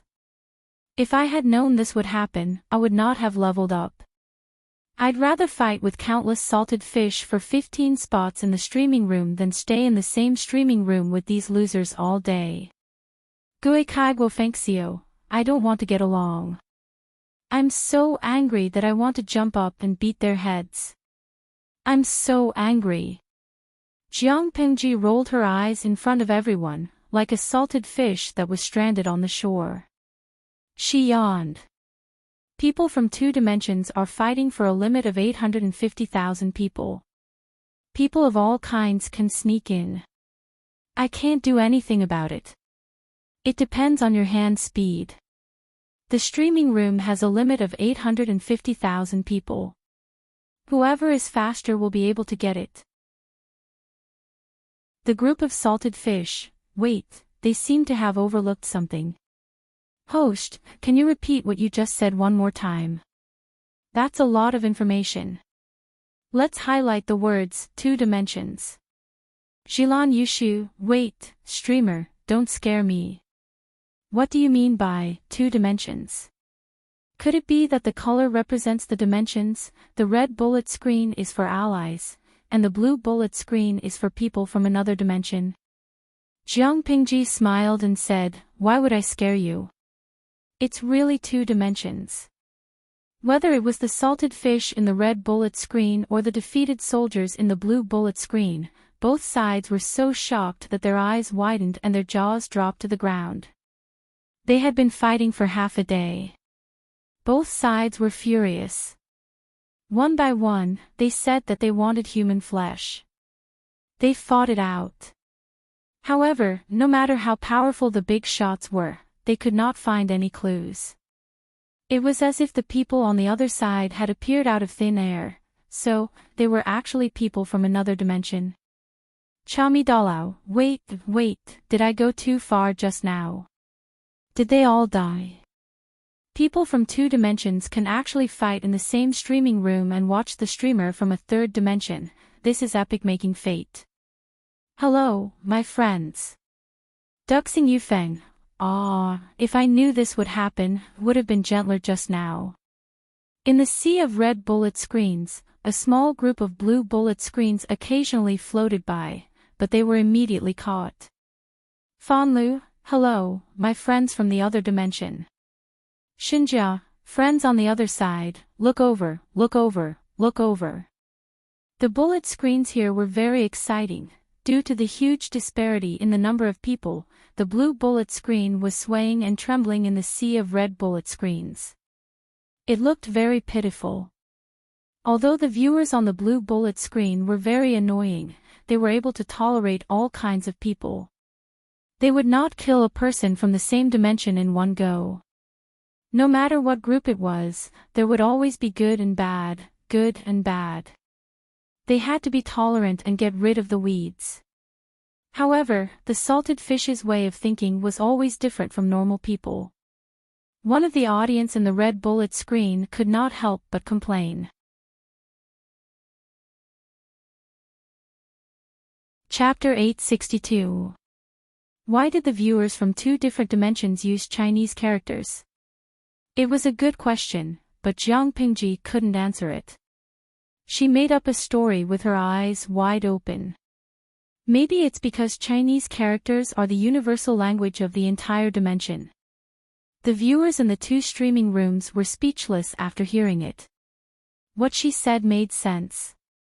I'm actually speechless. A certain viewer on the blue bullet screen spoke shakily. He was mentally prepared to be kicked out of the streaming room by the big boss on the red bullet screen. Bu Xian. In the past, there were always people who said that English was the universal language of the world. Now I can hold my head high and say that Chinese characters are the universal language of the entire dimension. I'm so touched. I hope the country can take this seriously and abolish CET4 and CET6. In the sea of red bullet screens, the blue bullet screen was particularly eye-catching. It even received countless likes. The viewers on the red bullet screen cheered for the blue bullet screen. CT4 and CT6 were all tearful after saying too much. The two groups of people who were fighting each other to the death were now tearful when they saw each other from the same place. The two sides had a friendly discussion about the two dimensions. However, the restrictions of the streaming room were too great. They couldn't talk about topics related to politics. They racked their brains and could only figure out the timeline of the two dimensions. Other than some differences in historical events, the general situation was actually the same. Many quick-witted and ill-intentioned people had already come up with crooked ideas. Since the situation of the two dimensions was so similar, but the development was different, could they help each other? Thinking about the more popular plagiarism category in online novels, maybe they could imitate it. Who knows, it might become popular. Anyway, it was two different worlds. Even if someone pointed out plagiarism, it would be extremely difficult for the two dimensions to pursue the matter of plagiarism. To put it nicely, they could learn from each other and develop together. They couldn't bear to let the magnificent civilization disappear just like that. Jiang Pingji casually glanced at the bullet screen in the streaming room. Many viewers also noticed it. Some felt that plagiarism was wrong. Some felt that since they were from two dimensions, what was wrong with exchanging civilizations? Anyway, the original author couldn't cross the dimension wall to pursue the matter and sue. Online novels were all like this. No one would know even if they plagiarized. They forgot that this was Jiang Pingji's streaming room. As a streamer in a level 6 streaming room, her authority was higher than before. After a while, those in the audience who were discussing the feasibility of borrowing were all kicked out. They were stunned for a moment. When they looked at the system notification again, their faces couldn't help but twitch. Because you have violated the rules of the live broadcast room, you have been kicked out of the live broadcast room by the host. To be honest, this was the first time Jiang Pingji took the initiative to kick someone since she took over the streaming room. Even a fool would know that she was a little angry. Not only were there blue comments, but there were also quite a number of red comments. Jiang Pingji had a warm smile on her face. According to the federal law on the protection of original works of literature and all kinds of property rights, the crime of plagiarism is very serious. The minimum penalty is 3 years, and the maximum is life. Even if they weren't sued by the original creator, 90% of the profits would still belong to the original creator, and they would have to compensate for their mental distress. If you want to use it as a reference, I won't object, but please ask the original author to personally authorize it. Furthermore, you can request the government to take the lead and establish a special alliance to regulate the cultural exchange between the two planes. After that, she got up to pack up her fishing rod and basket, preparing to go home.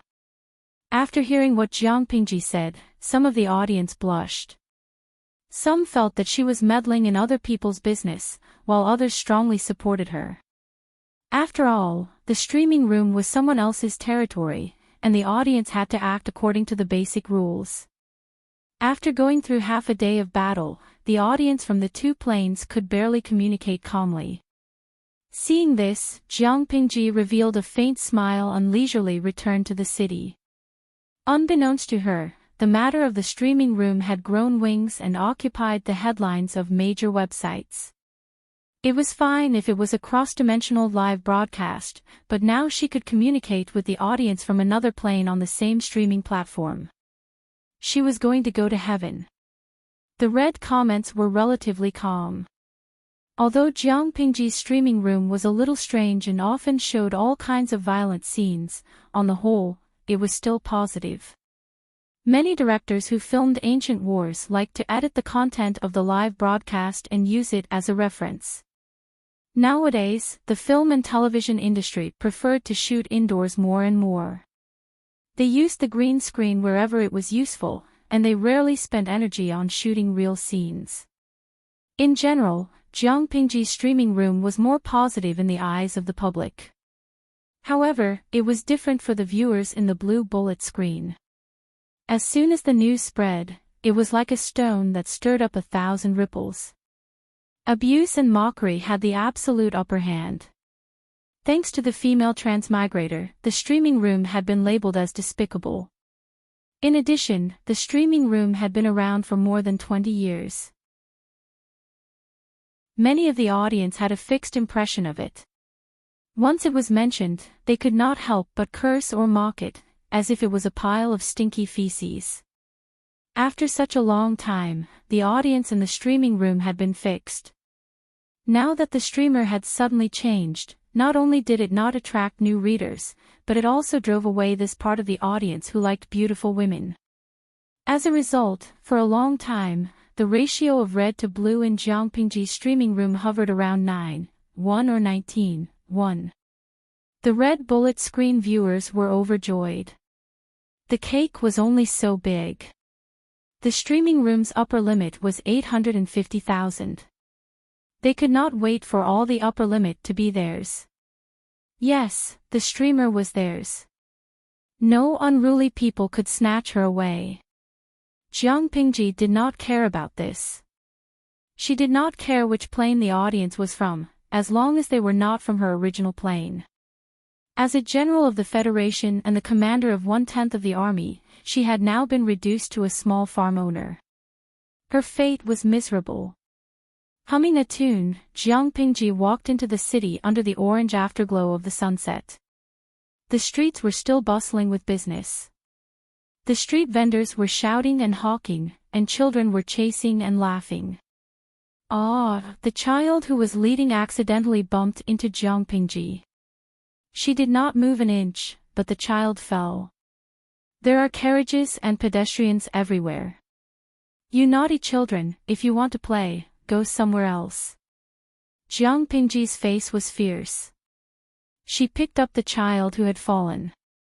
The child was sobbing. A woman in the distance saw it and was scared out of her wits.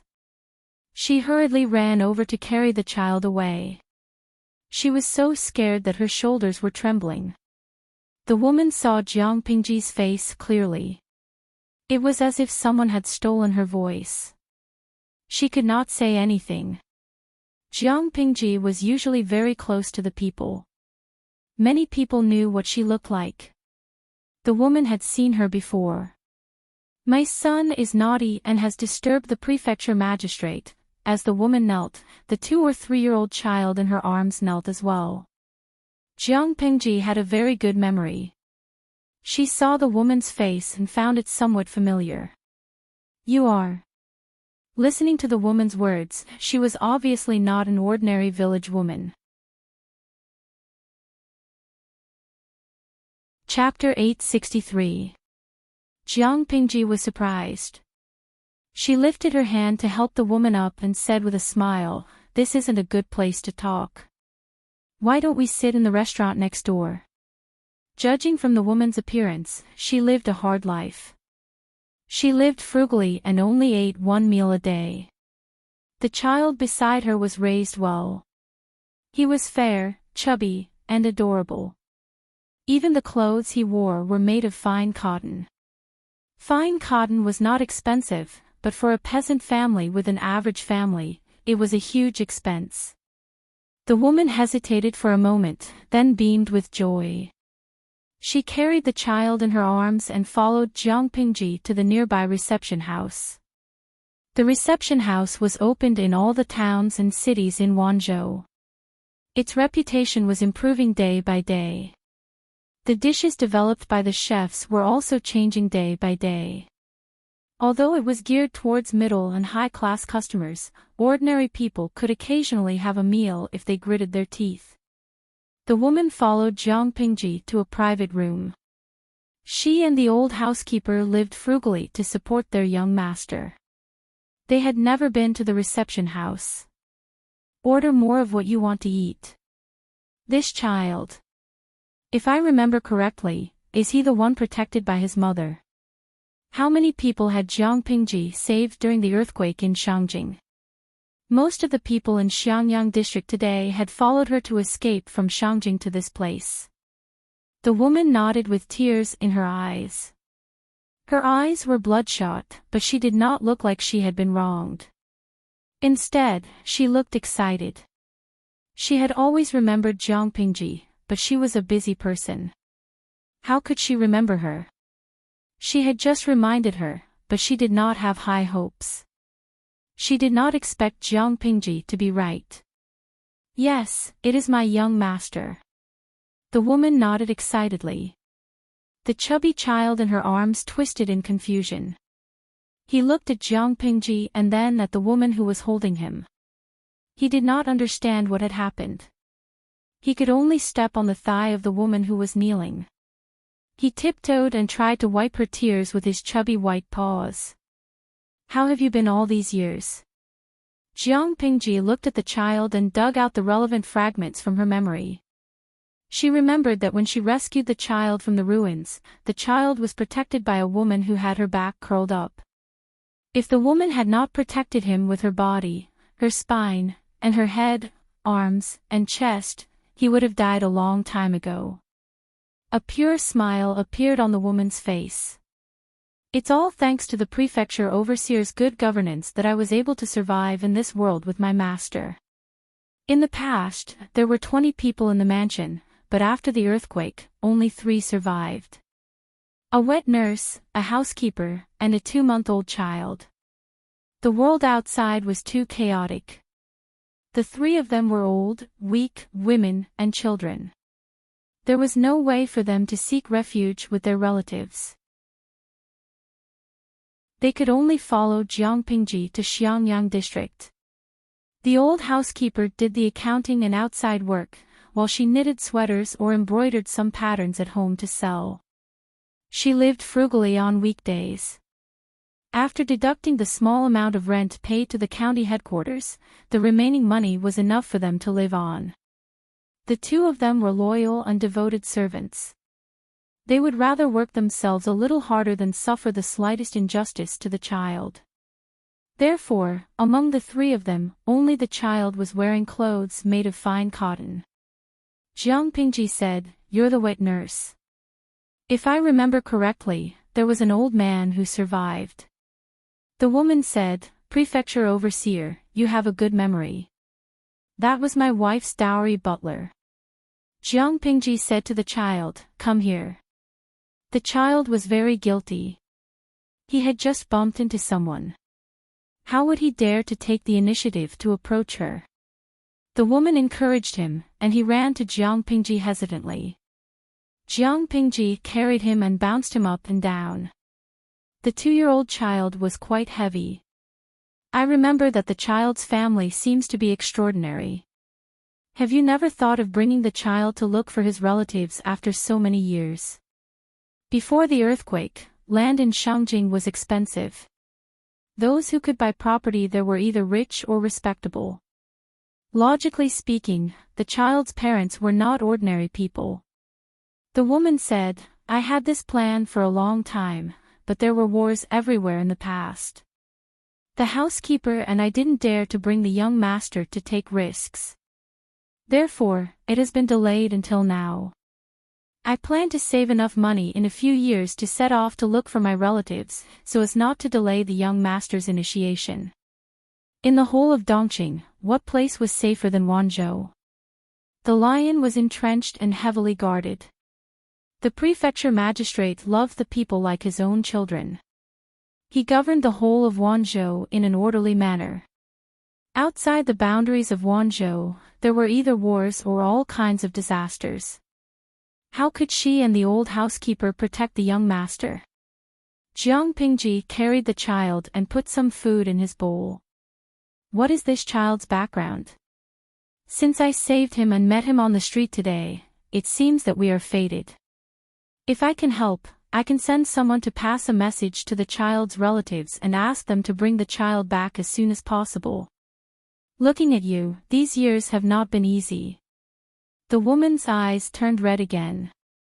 She kowtowed and said, "Thank you, Prefecture Magistrate. If there is a next life, I will definitely tie a ring to repay your kindness." Wiping away her tears, the woman continued, "My master is from the Chui family of Chongzhou." The Chui family of Chongzhou. Jiang Pingji carried the child in one hand and ordered the food on the table with the other. What a coincidence. Chongzhou was her father, Lu Shi's territory. As for the Chui family, Jiang Pingji had vaguely heard rumors about them. The Chui family had been in Chongzhou for a long time. They were the local tyrants, but they were not a proper noble family. They had resources, but they were looked down upon. The reason was simply because the Chui family had a close relationship with the northern borderline. They did business in both places. They were even fence-sitters. They leaned toward whichever side the wind blew. Jiang Pingji corresponded with Lu Shi. He did not have a high opinion of the Chui family. He even said that they reeked of money. How could they be noble and virtuous like scholars? At first glance, the Chui family was aligned with power and money. No wonder Lu Shi had such a bad impression of them. The woman nodded vigorously. She said, "My wife is the eldest daughter-in-law of the Chui family's first branch." Chongzhou and the northern borderline were borderline. It had always been a place of constant conflict. Even if the Chui family was on good terms with the northern borderline, they could not stop the bandits from running amok. The Chui family sent the eldest daughter-in-law to Shangjing to await delivery. Who knew that they would encounter a rare earthquake? Jiang Pingji had a change of heart. "My father is the prefecture magistrate of Chongzhou. What a coincidence. I will write a letter to my father and ask the Chui family to send someone to bring you back." For the woman, it was a difficult task, but for Jiang Pingji, it was as easy as lifting a finger. After the woman heard it, she kowtowed to Jiang Pingji a few times in excitement. She almost spoke incoherently. Jiang Pingji looked at the child and smiled meaningfully. She inquired about the residence of the woman and the child and accompanied them for dinner. Only then did she return to the district headquarters under the thin and cold moonlight. She said to the people beside her, "Summon Wenjing, Zisher, and Zixiao. Tell them that I have something to discuss with them." The others were not in Xiangyang district. Jiang Pingji could only summon the 3 advisors first. Jiang Pingji waited for a while. Qiguan Rang, Feng Zhen, and Wei Ci arrived one after another. The 3 of them looked at each other. They did not know why Jiang Pingji summoned them alone. Chapter 864. Without the slightest precaution or apprehension, their lord had thrown them a thunderbolt just like that. Just 6 words, like a sudden clap of thunder, shocked the 3 trusted advisors so much that they didn't know what time it was. "Attack the northern borderline now. My lord, you want to ascend to the heavens. What are we going to use to fight?" "Our heads." Even Feng Zhen, who was always joking and frivolous, was so frightened by Jiang Pingji that he didn't dare to speak. Qiguan Rang didn't seem to have any reaction, but the feather fan in his hand was fanning furiously. It was obvious how anxious he was. Wei Ci was the first to react. He stepped forward and said, "My lord, you mustn't do that. Attacking the northern borderline now wasn't courage, it was courting death." Wei Ci had thought that his lord was more mature in this life than in her previous life, but now it seemed that she was even more reckless. Jiang Pingji laughed in her heart, but she asked, "Why not?" She didn't do it on a whim. She had clearly thought it through. They all treated her like an enemy, as if she was unreliable. Feng Zhen and Qiguan Rang followed closely to persuade her. No matter what, they had to make their lord dispel this dangerous idea.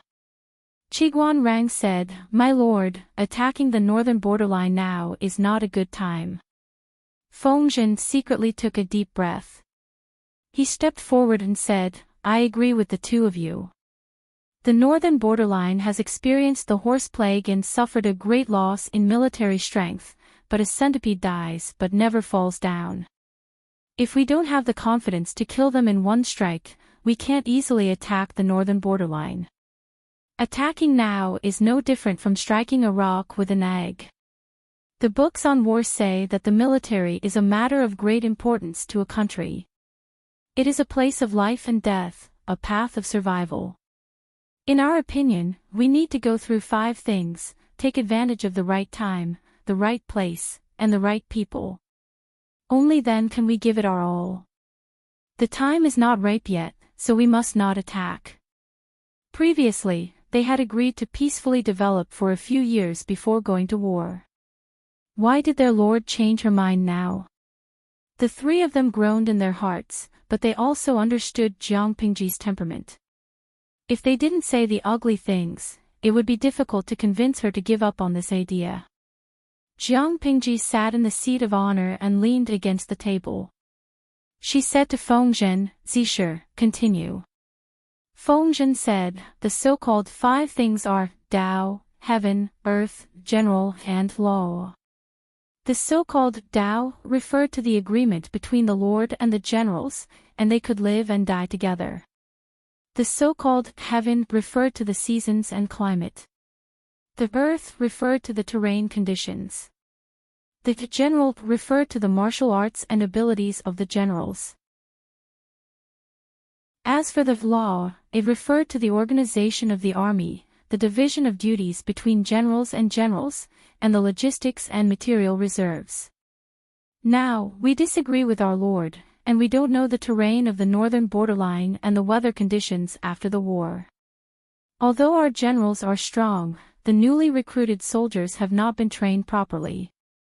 As for the logistics and provisions, there is a huge gap. It will take 2 to 3 years for the army to be effective. Now that we have started the war, the conditions in all aspects are not ripe yet. I hope that my lord will think twice before acting and consider it carefully. To put it simply, if Jiang Pingji went head-to-head with the north borderline in her current condition, she would definitely be the one to die. Feng Zhen and the others couldn't figure it out no matter how hard they racked their brains. Why did their lord suddenly want to attack the northern borderline? Which idiot instigated this? Jiang Pingji smiled and said, "I understand what Zisher is saying." Since she understood, why did she still have such a bold idea? Feng Zhen and the others complained about her incompetence. They even suspected that their lord was deliberately making fun of them.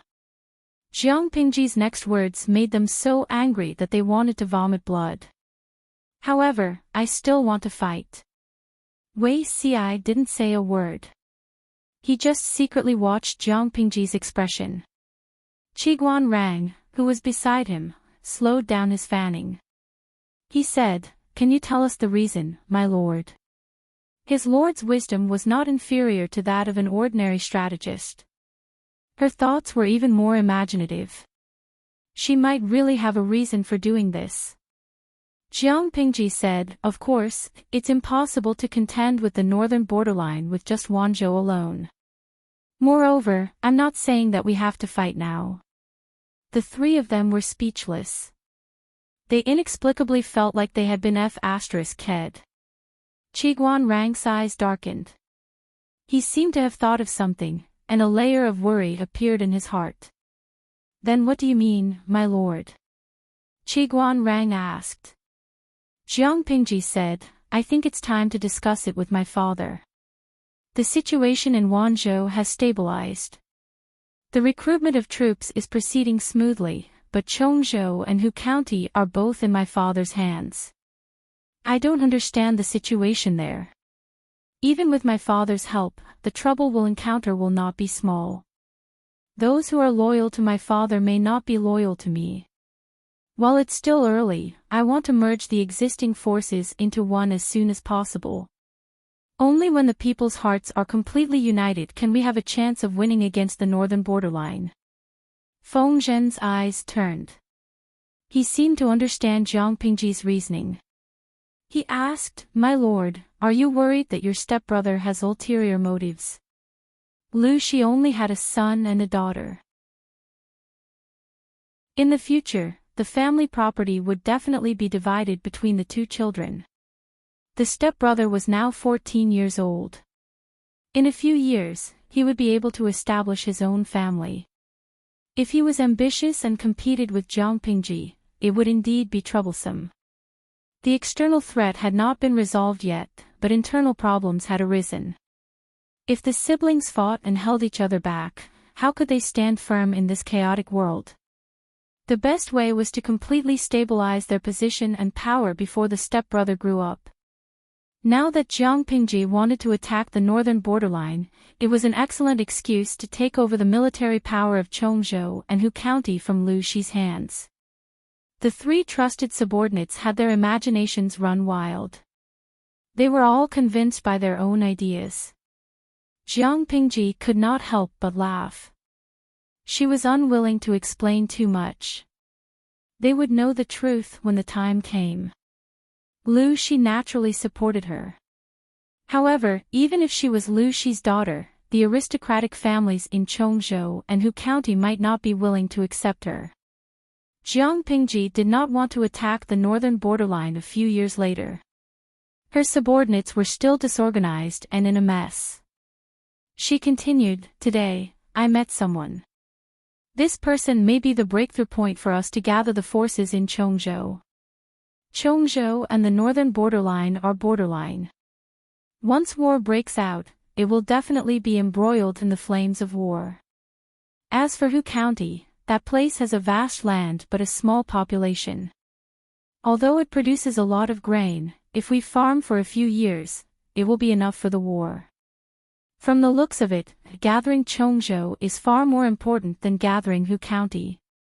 When Wei Xiai and the others heard this, they secretly heaved a sigh of relief. Based on what their lord meant, they should start preparing for war now instead of fighting. They could be at ease. Wei Xiai asked, "Who is this person?" Jiang Pingji smiled and said, "That person is a direct descendant of the Cui family in Chongzhou. We can make friends with the Cui family in the name of saving their lives and persuade them to stand on our side. The Cui family is a fence-sitter. They have close business dealings with the northern borderline. In other words, they are the most knowledgeable about the situation in the northern borderline. If we want to start a war with the northern borderline, we must have an accurate source of information. Apart from that, the Cui family has been rooted in Chongzhou for a long time. If we take down the Cui family, we can use them to gather other local gentry families. Regardless of whether it was external or internal, the Cui family could be Jiang Pingji's springboard." Lu Shi had been the magistrate of Chongzhou for many years. Although he controlled part of the power, the majority was still in the hands of the local aristocratic families in Chongzhou. These aristocratic families had many thoughts. The interests of the family far surpassed the righteousness of the country. They could totally stab their teammates in the back at a critical moment. Jiang Pingji did not want someone to plot against her behind her back when she was fighting a war. Chapter 865. The three of them were smart. How could they not understand Jiang Pingji's plan? But in that case, she would have to take away Lu Shi's power. This meant that there would be a conflict of interest between father and daughter. If Lu Shi was old, it would not be too much to abdicate. But Lu Shi was still in the prime of his life. Would he be willing to give up his military power and be a free rich man? Whether it was Wei Xiai or Feng Zhen, they had no confidence in this matter. Qiguanrang turned his gaze to Jiang Pingji and hinted vaguely, "My lord has to discuss this matter with the old master." Jiang Pingji lowered her eyes and said, "I know. Father will understand." Qiguanrang waved his fan and said, "If we can cooperate with the Cui family and understand the situation and military deployment in the northern borderline, we will have the geographical advantage. Popularizing the method of farming will completely solve the food shortage in 2 to 3 years. The army will be self-sufficient. The generals have rich experience in war and are very familiar with training troops. In the long run, they will definitely be able to train up a fierce and powerful army. At the same time, the northern borderline will be greatly weakened by the horse plague. Later, with Xiao's strategy of rabbits and sheep, we will have the power to fight the northern borderline in 3 to 5 years. It's said in military books that the poor of a country will lose to the teacher, and the people will be poorer." Wei Ci added, "If we fight the northern borderline, the long-distance transportation of food will inevitably increase the pressure. The price of food near the army will skyrocket. The local people will be affected and their financial resources will be exhausted. More importantly, the longer the transportation of food is, the higher the risk. Once the food line is cut, the soldiers at the front will be in a desperate situation. In my opinion, my lord can send people to farm in Chongzhou and greatly reduce the transportation of food, so that the soldiers will not have to worry about the rear. If food was transported from Hu County or Wanzhou to the front line in Chongzhou, the consumption would be unimaginable. In ancient times, the transportation of food mainly relied on manpower and animal power. The journey was long and time-consuming. It did not mean that the front line would receive the same amount of food as the amount of food transported to the front line. The animals that transported the food had to eat, and the laborers that transported the food had to eat too. If the front line received 1 dan of food, the rear had to send 20 to 30 dan. If there was a war, it was best to farm in a large scale near the front line. This would greatly reduce the risk and consumption of food transportation. But, if that was the case, Wei Ci could not help but frown when he thought of other things. Jiang Pingji asked him, "Zixiao, did you think of something?" Wei Ci's expression stiffened.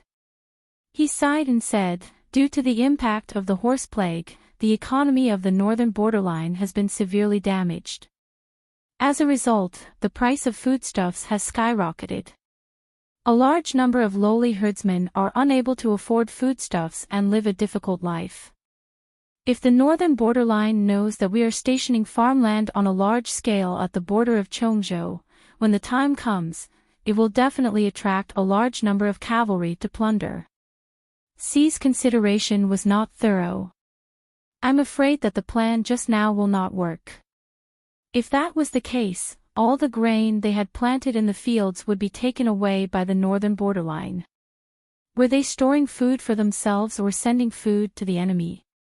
When Wei Ci understood this, he felt ashamed and bowed to ask for forgiveness. Jiang Pingji said, "You're right. Why do I need to apologize?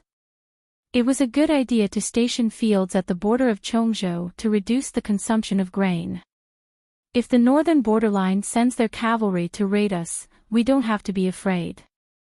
We can directly use these people to practice and get used to the northern borderline's fighting style in advance." However, Xiao's suggestion had to be changed.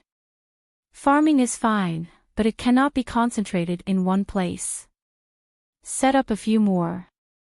Currently, the northern borderline could not mobilize their cavalry on a large scale. They could only plunder on a small scale. If the northern borderline's cavalry came to plunder, they would not be able to plunder much at one time.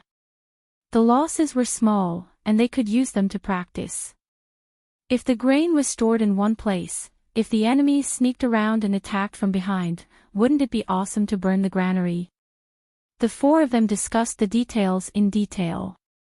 Only when the first rays of dawn were slightly tipsy did Jiang Pingji end the topic reluctantly. The three strategists who were forced to stay up all night to work overtime were speechless. Let's stop talking about this first. I'll write a letter to my father and explain the reason to him. He will support me. Jiang Pingji stretched her body peacefully and said to the three of them, "Do you want to stay for breakfast? Today's breakfast is pork buns with mushrooms. It tastes delicious." Feng Zhen was used to wandering around. He often stayed up late, but he was not tired. Qiguan Rang's work and rest schedule had always been stable. He paid attention to his health, but his lord was inhumane. He was used to staying up late. Needless to say, Wei Xi did not even have eye bags after staying up all night. "Thank you, my lord." The three of them ate breakfast with Jiang Pingji and went back with their heads full of battle details. Feng Zhen and Wei Xi were both single people. Their mansions were close to each other. When he and Wei Xi returned, he would shake his head while reminiscing about the craftsmanship of the kitchen in the district headquarters. It made Wei Xi dizzy. Wei Xi asked, "Zisher, don't shake your head. I'm dizzy just looking at you." Feng Zhen said, "Shake your head and see if water has entered your brain." Wei Xi was speechless. Feng Zhen continued, "Back then, I was really blinded by lard. How did I end up here? Of all the lords I could have chosen, I just had to choose the one who was the most difficult to serve. If it really didn't work out, I might as well not become an official and be a wealthy idler at home. Now, I have money but no land envoy. There are beauties I can't touch, wine I can't drink, and I don't even have time to sleep. Once I'm on board, I can't get off." Just like last night, the Lord had a sudden impulse and dragged them along to discuss for the whole night. The whole night. Did the Lord still remember that he was sick and weak? She was really using men like mules. Wei Xi suddenly said, "My lord, why are you here?" Feng Zhen was so scared that his whole body trembled. He hugged Wei Xi and hid behind him. "However, where's the lord?" Wei Xi smiled innocently. "I'm just scaring you." Feng Zhen was speechless. How could he have been so blind to have such a close friend? What a scam. Feng Zhen silently recited the mind-clearing mantra several times before he resisted the urge to strangle Wei Xi. As they neared the door, Feng Zhen suddenly said, "Zixiao, do you think the old master will really give up power?" Jiang Pingji had been in the limelight in recent years, but Lu Shi had been famous for a long time and was now in his prime. Would he really be willing to give up power to his daughter? It's hard to say. Wei Xi lowered his eyelids and sneered coldly. But with the Lord's temperament, he has always done things even though he knows it's impossible. If the old master is a smart man, he will make the most correct choice. How can that bastard compete with the Lord? Although Lu Shi was different from his previous life, Wei Xi could not be at ease with him. However, his lord did not react at all. She trusted Lu Shi, so Wei Xi could not say anything. The two of them conversed in low voices. They came face to face with a handsome brown-haired youth with a silly smile on his face. "Sirs, wait a moment." Wei Xi and Feng Zhen stopped in their tracks. When they looked, they saw that it was Li Yun, who was beaming with success. "Sirs, can you give me some advice?" Feng Zhen teased him. "What advice?" "I would like to propose marriage to the Lord," Li Yun said and nodded his head solemnly. Wei Xi, who was at the side, trembled and froze on the spot. He slowly tilted his head to look at him. His ink-like eyes carried a chilly intent. Chapter 866. Unbeknownst to him, Li Yun was still smiling brightly. "My father has already asked for the Lord's opinion. Now he's just short of visiting her personally, but I..." The smile on Li Yun's face was unbearable to Wei Xi. I keep feeling that I need to prepare something more. Both of you are experienced and knowledgeable, why don't you give me some pointers? Oh, is that so? Wei Ci chuckled softly. Li Yun inexplicably felt a tingling chill run down his spine. The chill left as quickly as it came, quickly disappearing without a trace. Feng Zhen was a shrewd man. He acutely noticed that Wei Ci's emotions were a little off, but Li Yun, the simple-minded youth, was too slow to notice. He had an idea. He tiptoed and rested his hand on Li Yun's shoulder. He teased him with a smile. Han Mei is already a man in his 20s. He should have started a family long ago. This is a rare joyous occasion in Wanzhou. It must be a grand affair. It must be done in a lively and joyous manner. Wei Ci's thoughts went astray for a moment, but Feng Zhen would not misunderstand. There were indeed a lot of bachelors in Wanzhou. Now that Li Yun was leaving the group, it was a joyous occasion. Come. Let me, an experienced man, give you a few pointers. There's no use asking Zixiao. He's still facing a big problem himself. Feng Zhen and Li Yun put their arms around Li Yun's shoulders, a mischievous smile on their faces. Li Yun subconsciously felt that Feng Zhen was unreliable, but he was not wrong. Although Feng Zhen was unrestrained, he was still a married man. He had a well-behaved, adorable, and sensible son. What about Wei Ci? It was true that he was gentle and humble, but he was still a bachelor. Asking for pointers on such matters was indeed a little irrational. Please enlighten me, Mr. Feng, Li Yun said obediently. Feng Zhen glanced at Wei Ci out of the corner of his eye. He saw that Wei Ci's brows were furrowed, and there was a hint of forbearance and restraint between his brows. He laughed inwardly. Men should get married when they're of age, and women should get married when they're of age. The two of you are in love with each other. This is truly a golden marriage bestowed by the heavens. Feng Zhen pretended to exaggerate, wishing that he could praise Li Yun and Sheng Wanwan to the heavens. Li Yun, an unmarried young lad, blushed and was so embarrassed that he didn't even know where to place his hands. Feng Zhen even said, Han Mei, listen to me. You only need to run to the Lord and express your sincere and passionate feelings to the person you love.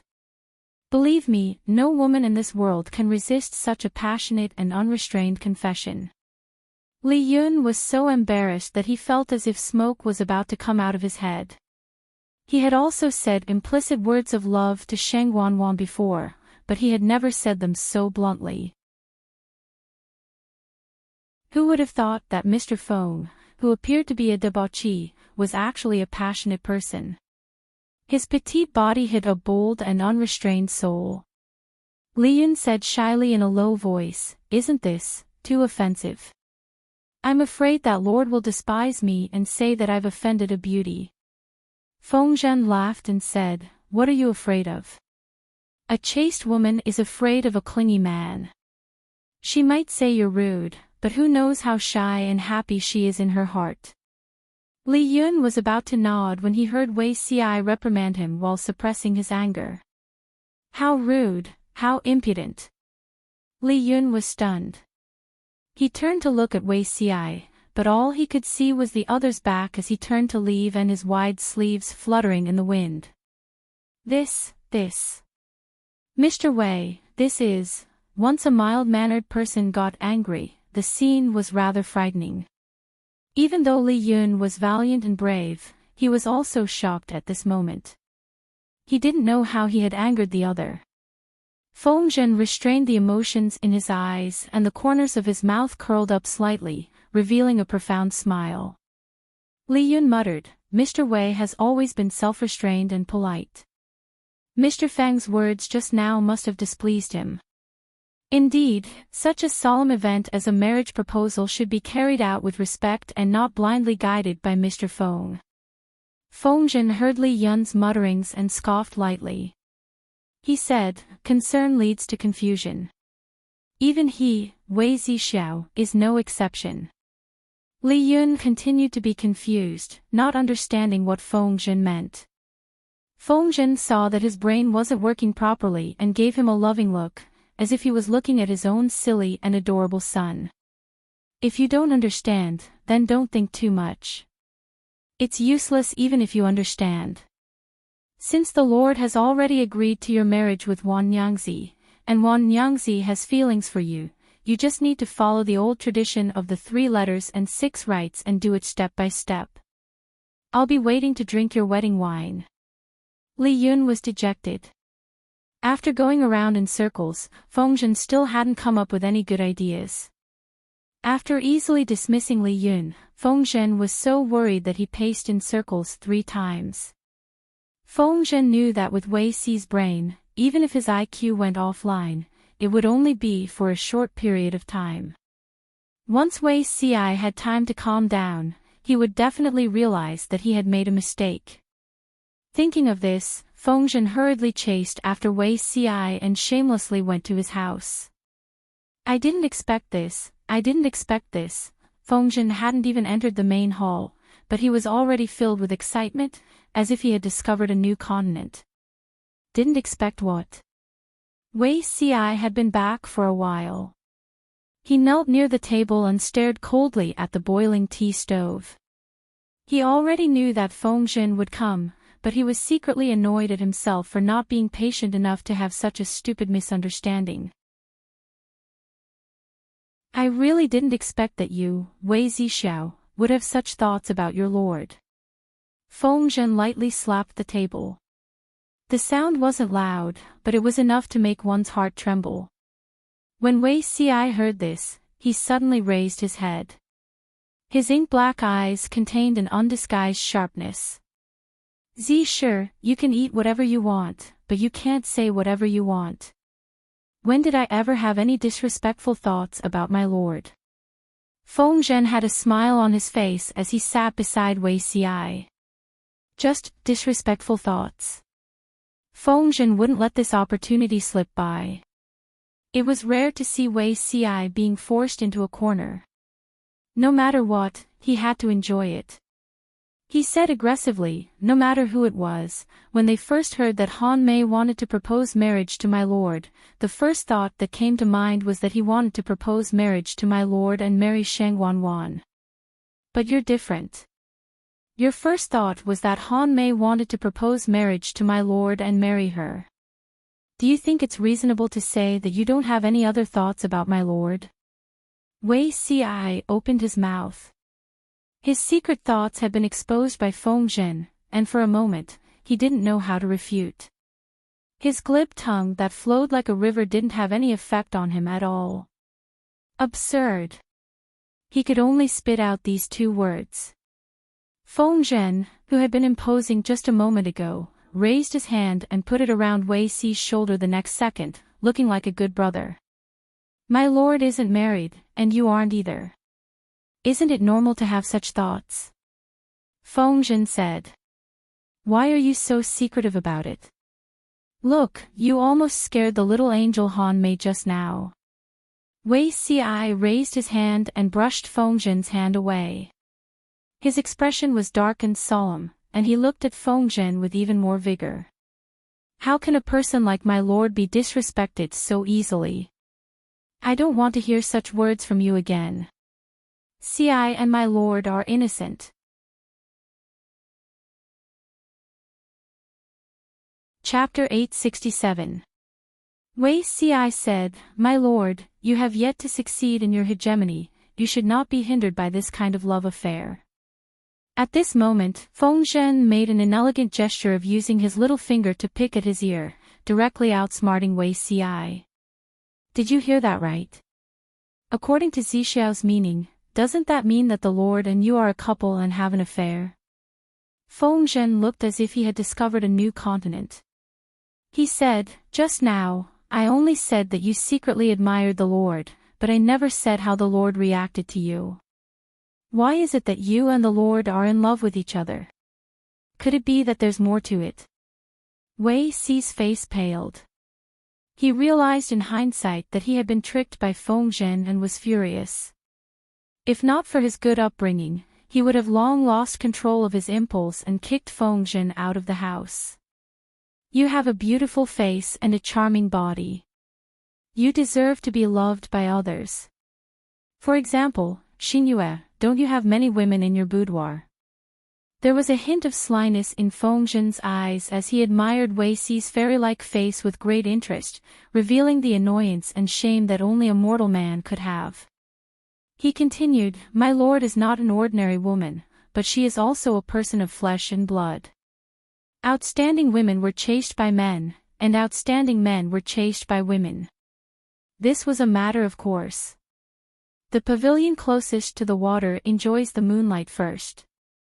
Taking advantage of the fact that no one has an advantage over you, it's better to make a move early than later when she has her eyes on someone else. The only thing is that I'm afraid only you can marry a woman like Lord Wei Xi. After a while, Wei Xi squeezed his molars and squeezed out a sentence. Prodigal Fengzhen, your words and actions really live up to your nickname. When Wei Xi flared up, Li Yun would be frightened, but not Fengzhen. I'm just teasing you. Why are you so serious? Fengzhen curled his lips in an unrefined manner. He said, My lord is currently 18 years old. In another 2 years, he should be thinking about marriage. Do you really think that she is an immortal banished from the heavens, living in the wind, eating and drinking dew, with no distractions in her heart and no emotions? Taking 10,000 steps back, Xi Shao had placed his lord on a pedestal, but had he ever thought of an heir? I will have to face this problem one day. As an outsider, Fengzhen naturally saw things more clearly than Wei Xi. He could also tell that Wei Xi did not treat Jiang Pingji as his lord. He clearly worshipped her as a god. Who knew that the gods in Wei Xi's eyes were ultimately just mortals with flesh and blood? Fengzhen's words calmed Wei Xi's raging flames for a while. Carrying on the family line is a common human thing, Wei Xi said dejectedly. I have never had any improper thoughts towards my lord. It was Fengzhen's turn to be confused. Adoration was adoration, what was there to avoid about it? Wei Xi was about to drown in a jar of vinegar over the blunder just now, but now he refused to admit it. How was this a man who was so bashful? She was clearly a little princess. Fengzhen said angrily, I really don't know what you're conflicted about. He said to Fengzhen, there are some things you won't understand until the time comes. With his previous life's experience, Wei Xi knew that this matter was not as simple as love between a man and a woman. It involved many entanglements of interests. If his lord was not the final victor and was destined to fail, what was wrong with Wei Xi going all out and confessing his feelings? But he knew that was impossible. His lord would definitely win, and she would create an unprecedented golden age for all the people in the world.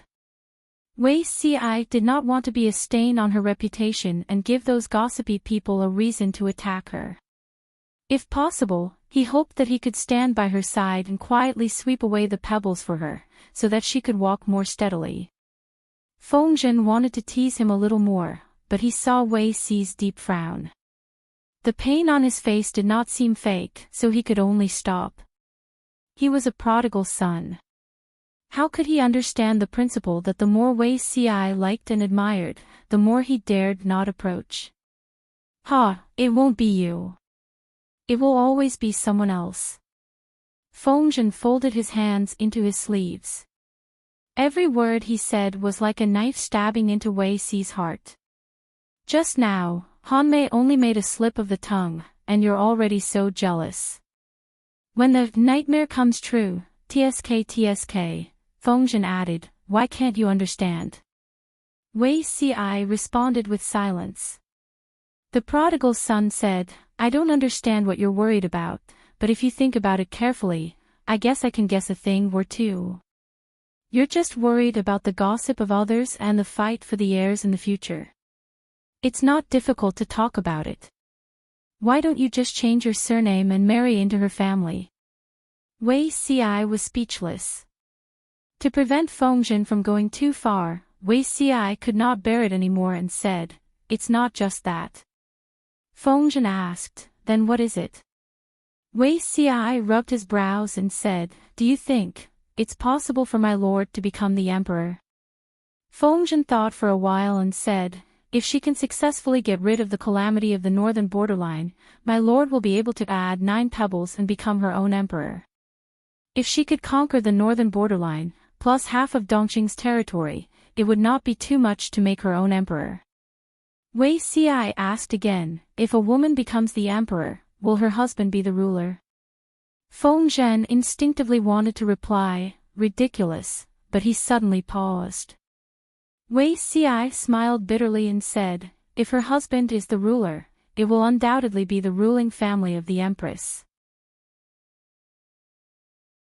The country will not rule the country, and the so-called emperor will become a joke.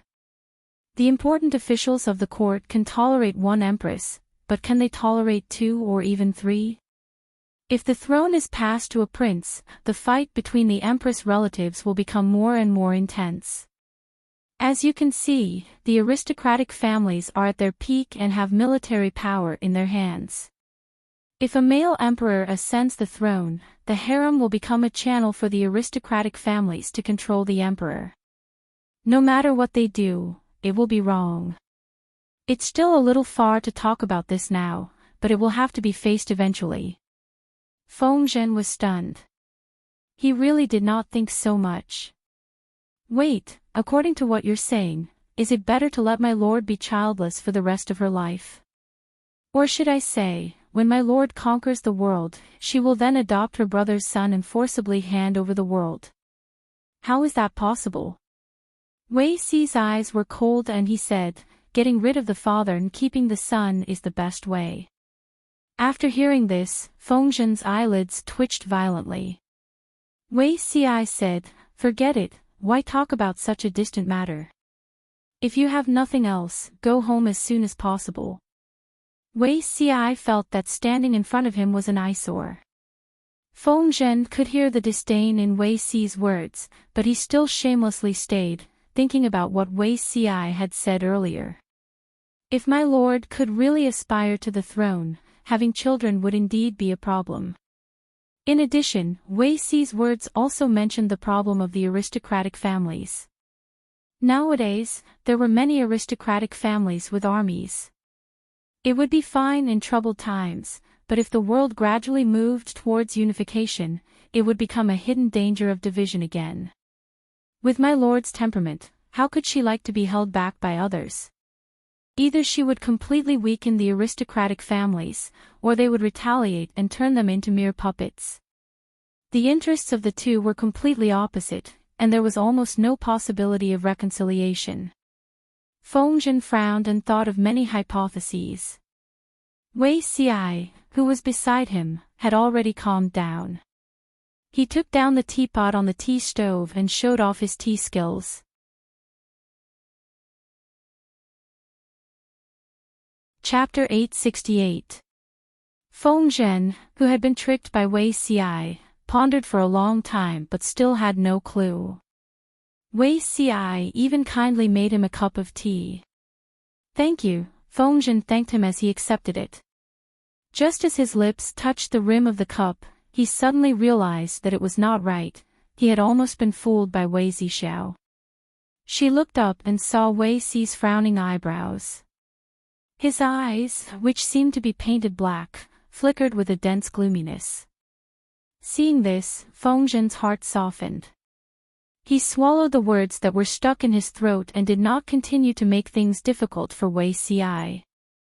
"I'm tired, so I decided to stay in your residence for a while." Fengzhen's eyes turned as another idea popped into his mind. He said shamelessly, "In the past, you and I used to sleep together and talk through the night about world affairs. Now that I think about it, it's been so long." Wei Xi glanced at him out of the corner of his eye and said, "There are still guest rooms in the residence that are empty." It was not that Wei Xi was stingy, but Feng Zhen's sleeping posture was comparable to Lu Zhang's. He was also someone who slept from the head of the bed to the end. Feng Zhen was small and weak, but he was very thick-skinned. He coaxed and pestered his way to Wei Si's master bedroom. While Wei Si was taking a shower, he unrestrained took off his clothes, leaving only his pajamas on, and hurriedly rolled into the bed. Wei Si was a bit of a neat freak. The bed was regularly washed and changed. Even in this sweaty weather, the bed was still clean and tidy, emitting a fresh and natural fragrance. No matter what, it was much better than Feng Zhen's dog-hole-like bedroom.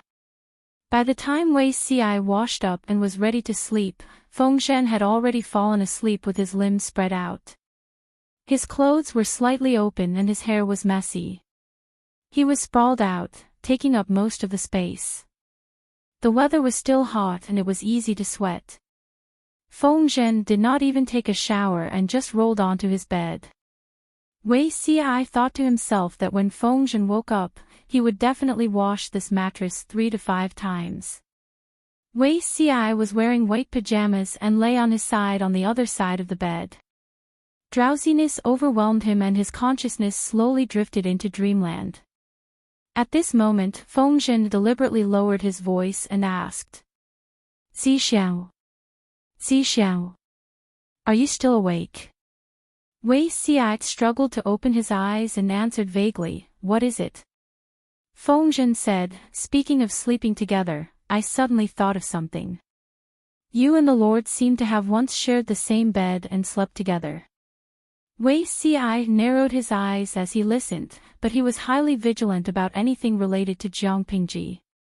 When he understood the content of Feng Zhen's question, he was so shocked that his entire body quivered, and all his sleepiness was gone.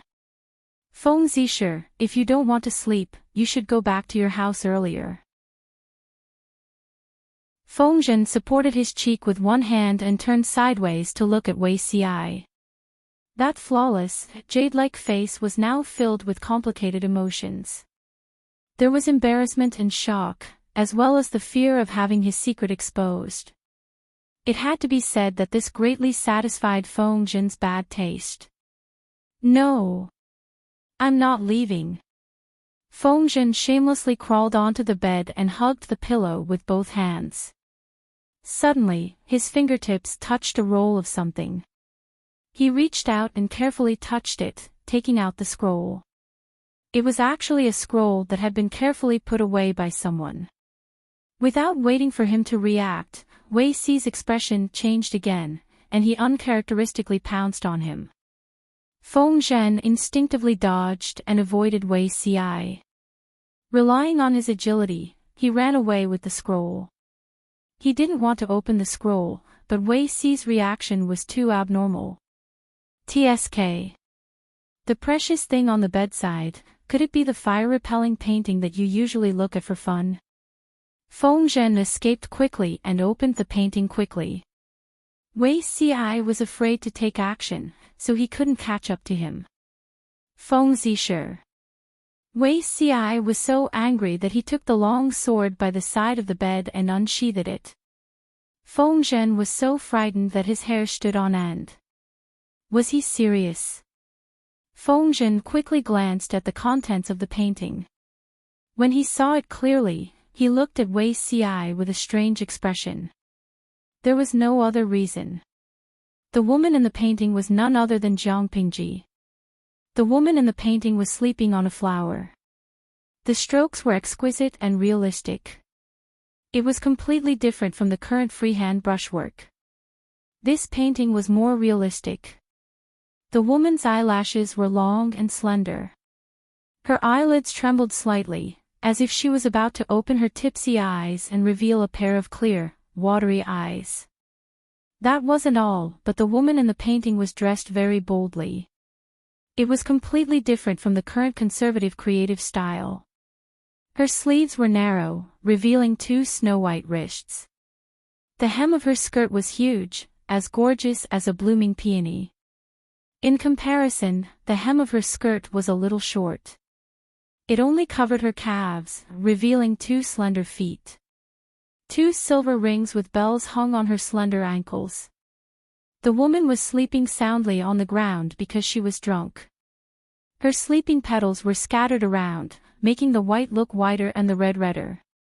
The surrounding rockery overlapped, and the environment was remote and quiet. Here, there was such a breathtaking scene, as if he had seen it with his own eyes.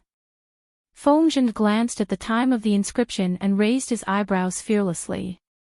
My lord was only 12 years old at that time, and you already had so many thoughts. The date of the painting was 6 years ago, the first month after Wei Xi's rebirth. At that time, the beauty was sleeping and in full bloom. Wei Xi saw the fallen petals all over the ground. Memories of the past flashed before his eyes. He couldn't bear it and drew. Now that he thought about it, he regretted it so much that his intestines turned green. Fengzhen had always been someone who couldn't keep his mouth shut. It was hard to say when he would reveal a word or two to his lord. Although Wei Xi's disguise had long been stripped bare in front of Jiang Pingji, he still harbored some hope. Take it back. Wei Xi pointed his sword at Fengzhen, feeling even more anxious. Although Fengzhen wasn't afraid of death, he understood the principle of moderation. He couldn't force Wei Xi into a corner. Even a rabbit would bite when it was cornered, not to mention that Wei Xi's swordsmanship wasn't bad. Fine, I'll return it to you. Fengzhen didn't dare to throw the painting over. Instead, he rolled it up and handed it back to Wei Xi. However, he said, I've never seen anyone more hesitant than you. You were still denying it just now. Now that the evidence is irrefutable, I don't know what else you can say. Not only did he draw such a painting in private, he even hid it next to the pillow in the master bedroom. What was he thinking? Did he even need to analyze it? Wei Xi sheathed the sword in his hand, but the gloominess on his face didn't dissipate. Fengzhen suddenly asked with a smile, Are you afraid of death? Wei Xi had just said that getting rid of the father and keeping the son was the best solution.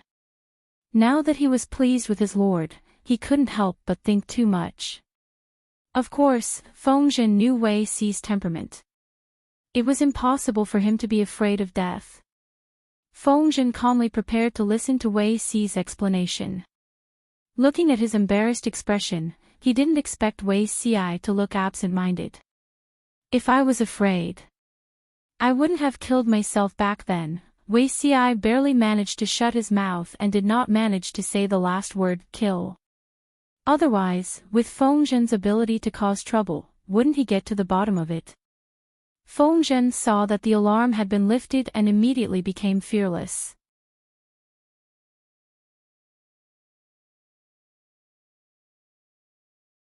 Chapter 869. If he wasn't even afraid of death, what else was there to be afraid of? Wei Xi was distracted by Fengzhen. He was a little tempted, but he suppressed it with his rationality. It's still too early. Feng Longzi found out about this. Wei Xi was mentally prepared for it to be widely publicized. Now that the Lord's hegemony has just taken off, it's really not appropriate to consider personal relationships. If others know about this, not only will the outside world be talking about it, but I'm afraid the Lord's strategists and generals will also have other thoughts. Wei Xi couldn't help but warn Fengzhen. Fengzhen was in a particularly good mood now that he had something on Wei Xi. Is it that serious? Knowing that Fengzhen was deliberately playing dumb, Wei Xi still had to explain patiently. It's much more serious than that. The human heart was sinister, and they were not stingy with using the most despicable and sinister thoughts to speculate about others. Most of the people were ignorant. Once someone took the lead, it wouldn't take long for the affairs of the Lord and her subordinates to be spread everywhere. Open your mouth to start a rumor, but run your legs to refute it. Wei Xi could totally imagine how embarrassing the unofficial history would be and how nasty the people would say it.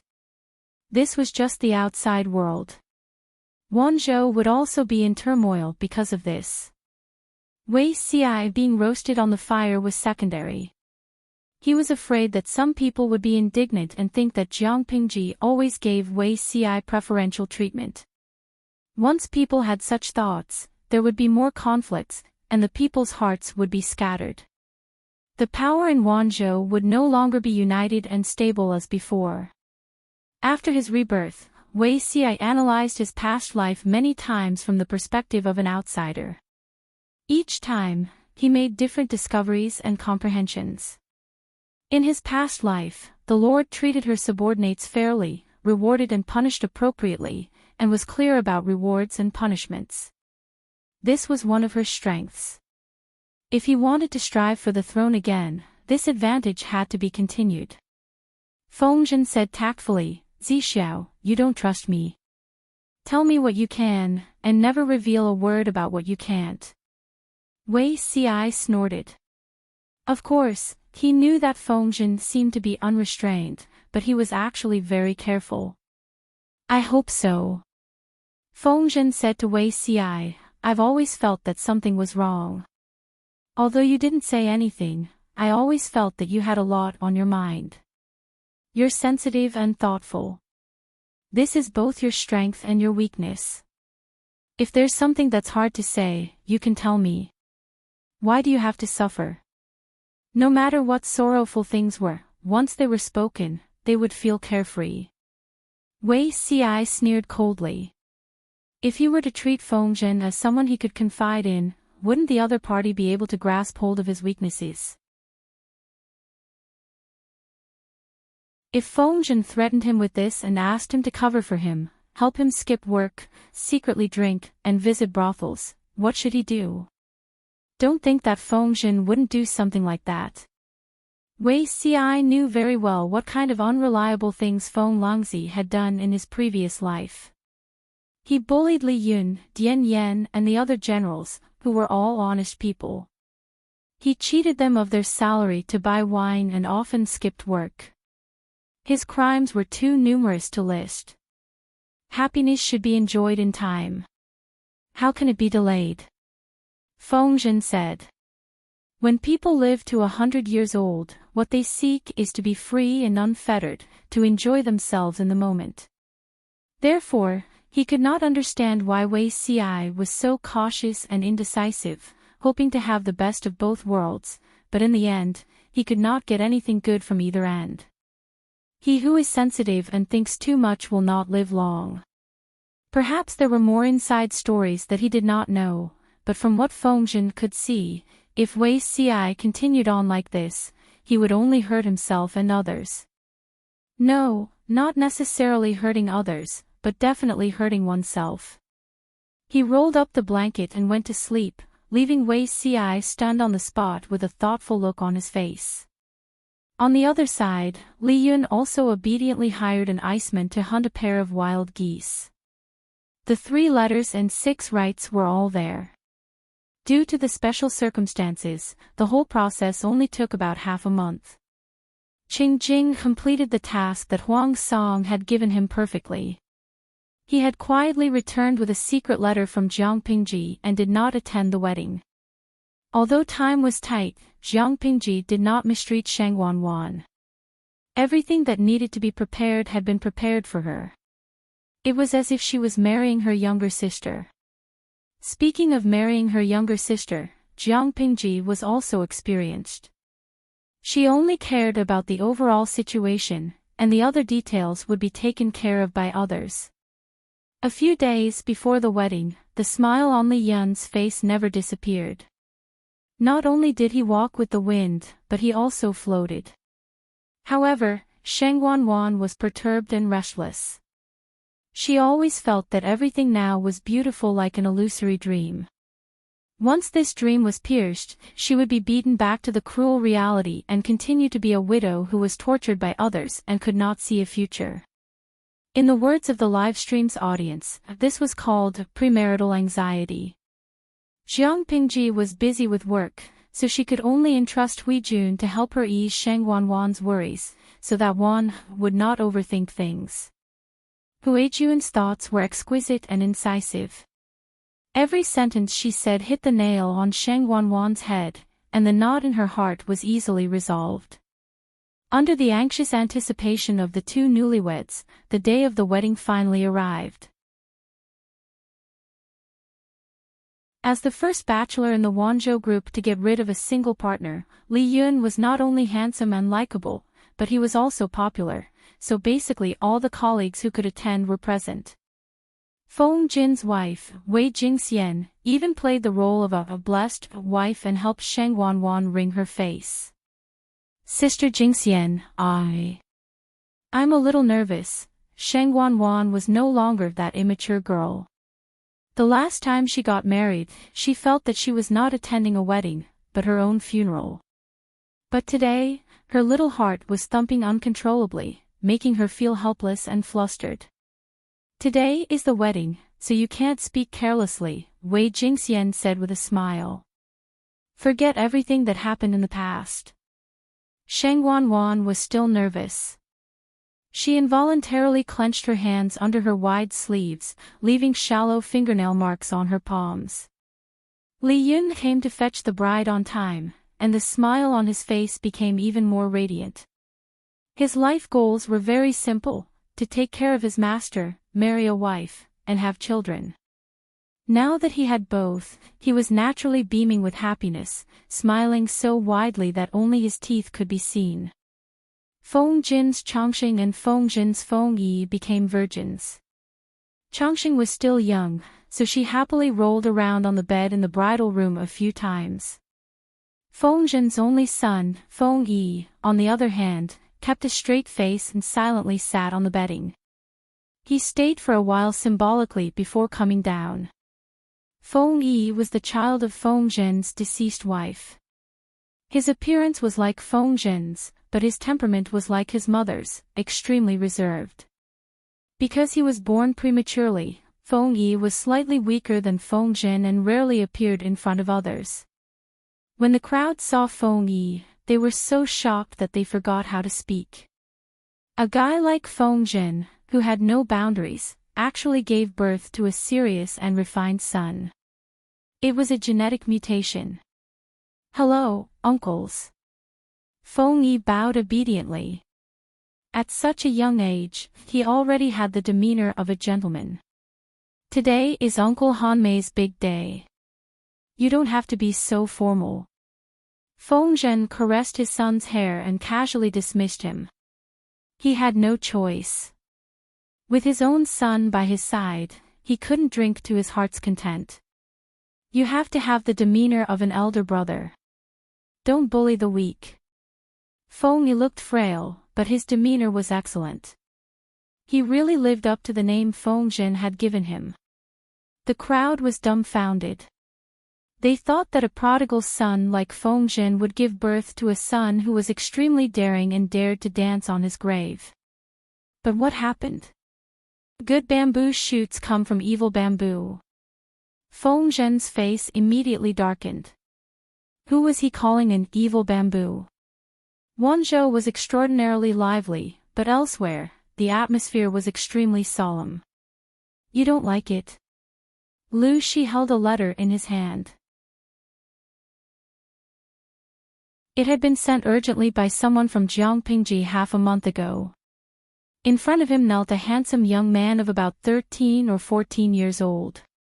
His facial features were somewhat similar to Jiangpingji's. Your son wouldn't dare. That's good, Lu Shi said. He picked up his pen and wrote a word at the end of the letter.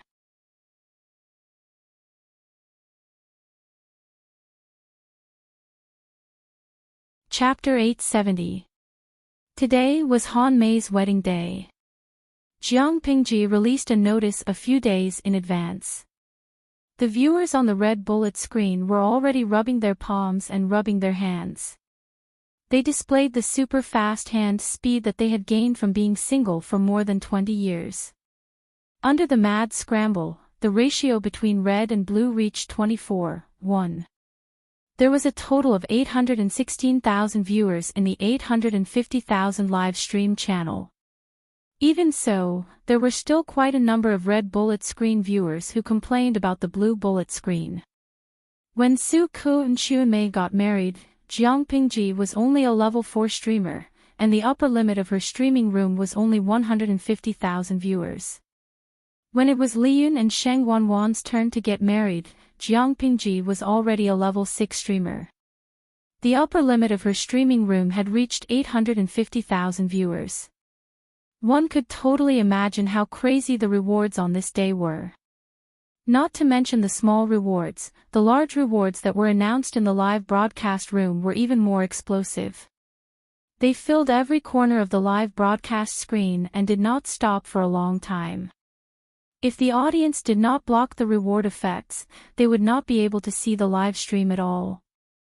The blue bullet screen viewers were so shocked by such a grand occasion that they could not close their mouths. It was a wedding between two people who had nothing to do with each other, yet they did not broadcast the actual scene of the bridal chamber. What were these lunatics so happy about? The viewers in the red bullet screen indicated that they were willing. Jinyang Wenv, I'm heartbroken. My husband is going to marry another woman, and I still have to give him a wedding gift. How miserable. After sending this bullet comment, the nouveau riche waved his hand and threw out 99 luxurious private helicopters. Zigai Dongdongzui, I'm different from you sluts. I'm marrying my son. As soon as the bullet comments were sent, a similarly generous tip was sent out, with a thoughtful message. This is the dowry for the little angel, Han Mei. Li Yun's beauty value was high, her temper was good, and her personality was contrasting with her cuteness. She fiercely poked the cuteness points of her girlfriend fans and mother fans. What was even more frightening was that these people were not only willful, they were also filthy rich. Apart from the earthquake in Shangjing, Jiang Pingji had never taken the initiative to ask for rewards from the audience. As a result, over the years, many viewers complained that they had nowhere to spend the money in their pockets. Now that he finally had a legitimate opportunity to throw money around, why wouldn't he give it his all? They also wanted to let the other live streams know that their live stream also had a local tycoon. Liu Siji Lianming, in the blink of an eye, even the single dog Li Yun is married. Streamer, are you still not considering pushing beauty CI? Soon after, countless bullet screens copied this sentence. Jiang Pingji could not help but laugh when the screen was full of messages urging her to get married. Host V, the frog isn't cooked yet. I'll tell you the good news when it's cooked. Jiang Pingji watched as the MC presided over the wedding ceremony while she chatted with the audience in the streaming room. She chose the topics that she was more interested in to answer. Sinyusi, host, you've received so many tips today. Aren't you going to consider giving Han Mei, the little angel, a raise? Host V, of course I'll get a raise. I converted some of it into gold and silver for Wan Er's dowry. I even wrapped a big red envelope for Han Mei.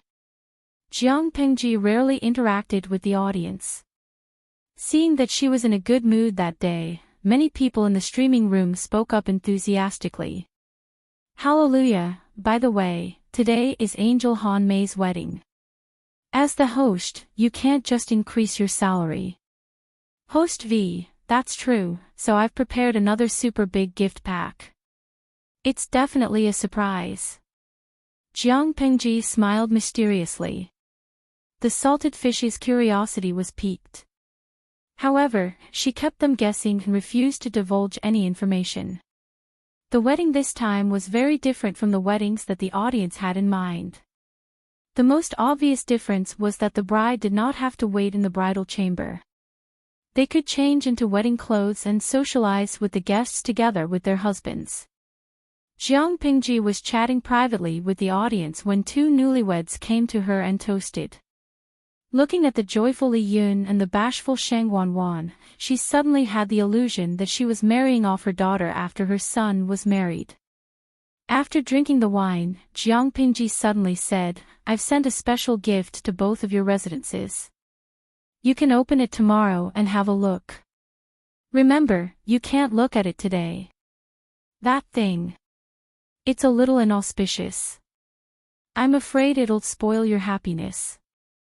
Li Yun and Sheng Wanwan were puzzled, but Jiang Pingji had specifically instructed them not to deliberately disobey. Because Li Yun's alcohol tolerance was not very good, his colleagues did not make things too difficult for him. At least he could stagger into the bridal chamber and not pass out drunk, leaving the bride to guard the bridal chamber alone. Sheng Wanwan and the maidservant supported Li Yun to the bridal chamber. Changxing, who was fooling around at the side, saw it and wanted to join in on the fun with her short legs. A gentleman should not look at indecent things. Feng Yi laboriously carried her back and placed her beside Qiguan Rang's daughter. Although Changxing was not young, her weight was not light. In just a few steps, Feng Yi was so tired that he was panting slightly. Why? Feng Yi said matter-of-factly, because I'm a gentleman. Compared to the lively and active Changxing, Qiguan Rang's daughter was much quieter. She did not like to speak and was a little shy. What is a gentleman? Changxing could speak coherently now, but her pronunciation was not very clear. Not doing things that should not be done. Feng Yi lifted his eyelids slightly and glanced at Changxing's plump and fleshy face. He wanted to pinch it, but he restrained himself. Feng Zhen, who was standing at the side, could tell what his son was thinking. He pinched Changxing's cheeks in front of his son, causing Feng Yi to widen his eyes. There was some rebuke in his eyes. Take good care of the two little sisters. Feng Zhen was satisfied to see the change in his son's expression. It was much livelier than before. Wei Ci saw the interaction between the father and son and shook his head in amusement. After laughing, there was some worry in the bottom of his eyes. If he remembered correctly, Feng Zhen's only son, Feng Yi, died before he was 10.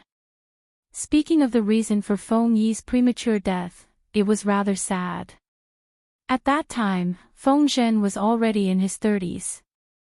He listened to the instigation of others and mistakenly believed that hanshi powder had the effect of strengthening the body and bones. One time, the powder acted up and was accidentally seen by Feng Yi. Feng Yi was young and did not understand. He thought that Feng Zhen was seriously ill and was at death's door. He panicked and hurriedly went to find a doctor. Who knew that the ground was covered with dense moss? When Feng Yi ran, he accidentally fell and slid into the pond in the courtyard. Feng Yi was a premature baby and his physique was much weaker than his father's. It was still early spring then.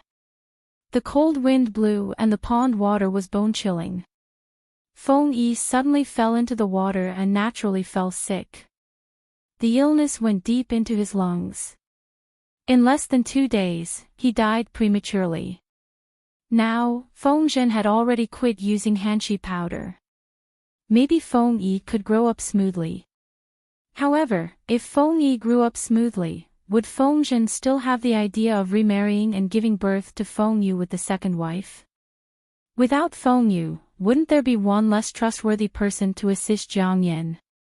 Speaking of which, Feng Yu could be considered his son-in-law in his previous life. Perhaps he had too much to drink, Wei Ci muttered something. It was coincidentally heard by Feng Zhen who had sharp ears. What Feng Yu? Wei Ci was already 80 to 90% drunk. He said, don't let your Feng Yu harm my Yan, Feng Zhen laughed. Who is Feng Yu? Who is Yan, Wei Ci said, your son, my daughter. Feng Zhen.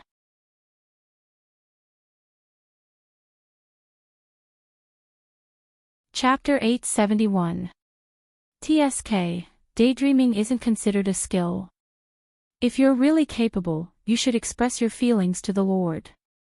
Feng Zhen shook his head and pushed the drunk Wei Ci to the side, continuing to drink with the others.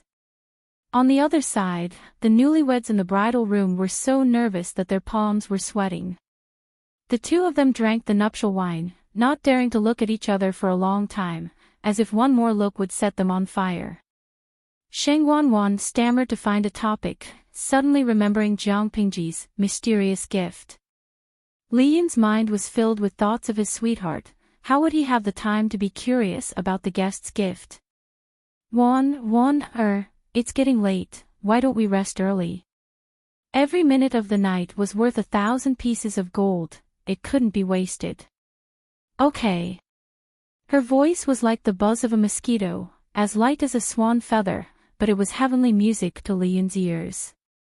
He couldn't help but carry her in his arms. Not long after, unbearable panting could be heard in the dimly lit bridal room. The next day, the bride served tea. Looking at his married son, Xie Qian's heart was filled with emotions. Jiang Pingji considerately gave the young couple a wedding leave, letting them be lovey-dovey. Sheng Wanwan was still thinking about the mysterious gift Jiang Pingji mentioned, and Li Yun was happy to open the gift with her. Is this the gift from Lanting? Sheng Wanwan looked at the square box in front of her, it was the size of 2 men's palms. Look at the stick on it, this should be the gift the Lord mentioned. Open it and take a look. Li Yun smiled as he opened the gift. When he opened the box and saw what was inside, the 2 newlyweds turned pale.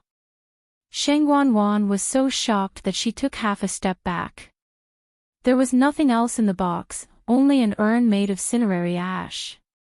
A newlywed's giving an urn. This is definitely not Lanting's doing. Sheng Wanwan snapped out of her trance and said firmly, "Who packed the gift yesterday?" Someone must have changed Brother Lanting's gift to create a rift between Han Mei and the Lord. Li Yun's joy faded slightly. He hesitated for a moment, then lifted his hand to open the urn's lid. It was filled with white powder. He moved closer to smell it, it was indeed human ashes and not powder of similar color. Who was so evil? Han Mei, there's a note here, the paper was made of high-quality Xian paper. Most of the improved paper was supplied to Qing Cheng's bookstore, and the rest was supplied to the district headquarters. Li Yun was reminded by Sheng Wanwan. He raised his hand to stop his newlywed wife from touching the unlucky ashes of a stranger. He stretched out 2 fingers, picked up the slip of paper, and slowly unfolded it. This is Lanting's handwriting. Sheng Wanwan worked as a clerk in the district headquarters, so she was very familiar with Jiang Pingji's handwriting. She read out the words on the note. This is the ashes of the evildoer from Zhongzhou, who killed Han Mei's mother. Today, I present it to congratulate you on your wedding. Sheng Wanwan was taken aback. She looked up at Li Yun. His young and handsome face was full of forbearance and restraint, only his eyes were slightly red. Han Mei. As if awakened from a dream, Li Yun hurriedly covered the urn and carried it to look for Xie Qian. Xie Qian was still in a daze in the main hall, reminiscing about his late wife. If it weren't for that evildoer's possession, perhaps today, his deceased wife would also be able to drink the tea served by the new bride. Just as he was feeling sad, his mischievous child ran over in a hurry, carrying an urn of ashes. Xie Qian's expression was unbearable. This mischievous child, of all things, was he playing with an urn of ashes? Who did he want to curse to die? Before Xie Qian could react, Li Yun carried the urn of ashes and knelt down in front of him. What is this? Xie Qian felt like he was about to have a stroke. He was infuriated by his mischievous child. Father, the Lord said that this is the enemy who killed my birth mother. What? Xie Qian couldn't react for a moment. His expression changed, but his brain couldn't react at all. Suddenly, Xie Qian thought of the yin-yang jade pendant that Jiang Pingji had borrowed for 2 days. He didn't know what to feel. He hoped that the ashes belonged to that evildoer, but he was also suspicious of the truth. Xie Qian couldn't be blamed for his suspicions. No matter who it was, everyone would have their suspicions. The enemy who had been gnashing his teeth for close to 20 years was killed so easily. Hanmei, put it away. Father wants to go and ask about it. If it's true, your mother's spirit in heaven can rest in peace. Liyun nodded heavily. Xie Qian hurriedly went to look for Jiang Pingji. She seemed to be prepared and wasn't surprised by his arrival. That evildoer was really executed. Xie Qian couldn't believe it. The hatred that had been in his heart for so many years was easily resolved. Jiang Pingji said, "Of course it's true. I'll tell you about that evildoer's appearance and characteristics, then you'll know if it's true or not." She had a very good memory. Not to mention people she had met several times, even if she had only seen them once, she could still describe the person's appearance and characteristics. Xie Qian became more agitated as he listened. In the end, he fell to the ground and burst into tears, unable to control himself. Jiang Pingji waited for Xie Qian's emotions to calm down, then said hesitantly, "There's something that's hard to say." Xie Qian's eyes were red. He gritted his teeth and said, "Magistrate Liu, please say it. If there's anything I can help with, Xia Shaohe is willing to go through water and tread on fire for you. It's not a big deal. It's just that this jade pendant is of some use to me. I wonder if you're willing to part with it." Previously, she said she would borrow it for 2 days, but she shamelessly borrowed it for half a month. Luckily, Xie Qian didn't ask for it from her. Xie Qian thought it was something big. To Xie Qian, this jade pendant was a locator to locate his enemy. Now that his enemy had been reduced to ashes, the yin-yang jade pendant had no other use for him. Jiang Pingji asked him for this useless jade pendant. Of course, he wouldn't refuse. "Thank you. This thing is of great use to me." As for what use it was, Jiang Pingji didn't reveal anything to Xie Qian. As a considerate lord, Jiang Pingji gave Li Yun and his wife half a month off from their wedding. It wasn't until Chongzhou sent an urgent letter that she summoned Li Yun and Sheng Wanwan back. At that moment, Wei Xi had already returned to Shangjing to continue supervising the construction of the provincial government. Jiang Pingji summoned all the people who were left behind to the government office and announced something to them. "Father plans to retire behind the scenes. I'll take over Chongzhou and Hu County." When Qiguan Rang heard this, he stopped waving his feather fan. His lord's efficiency was indescribable, but he looked around and couldn't bear to look straight at the scene. He moved his feather fan higher and blocked his eyes. The group of military officials looked confused. They couldn't react to what had happened. The rest of the civil officials looked as if the sky was falling and the earth was collapsing. "Oh my God! Someone's going to die." They already felt that they were too busy to manage such a large Wanzhou. It wasn't easy for everything to be on the right track, and the Lord's territory had suddenly expanded. There was an extreme lack of capable people. Especially Yang Xi. He felt his vision go black and his soul almost left his body.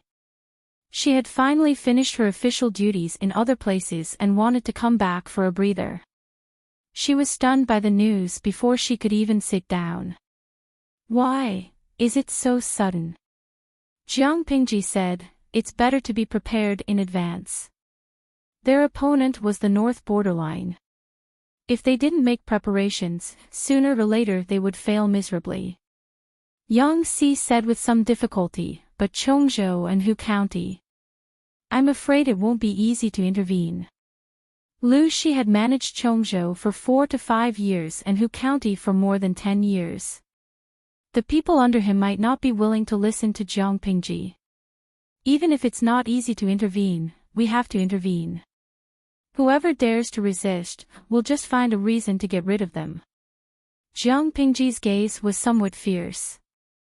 There was no second person who would dare to take the lead in resisting and looking for trouble.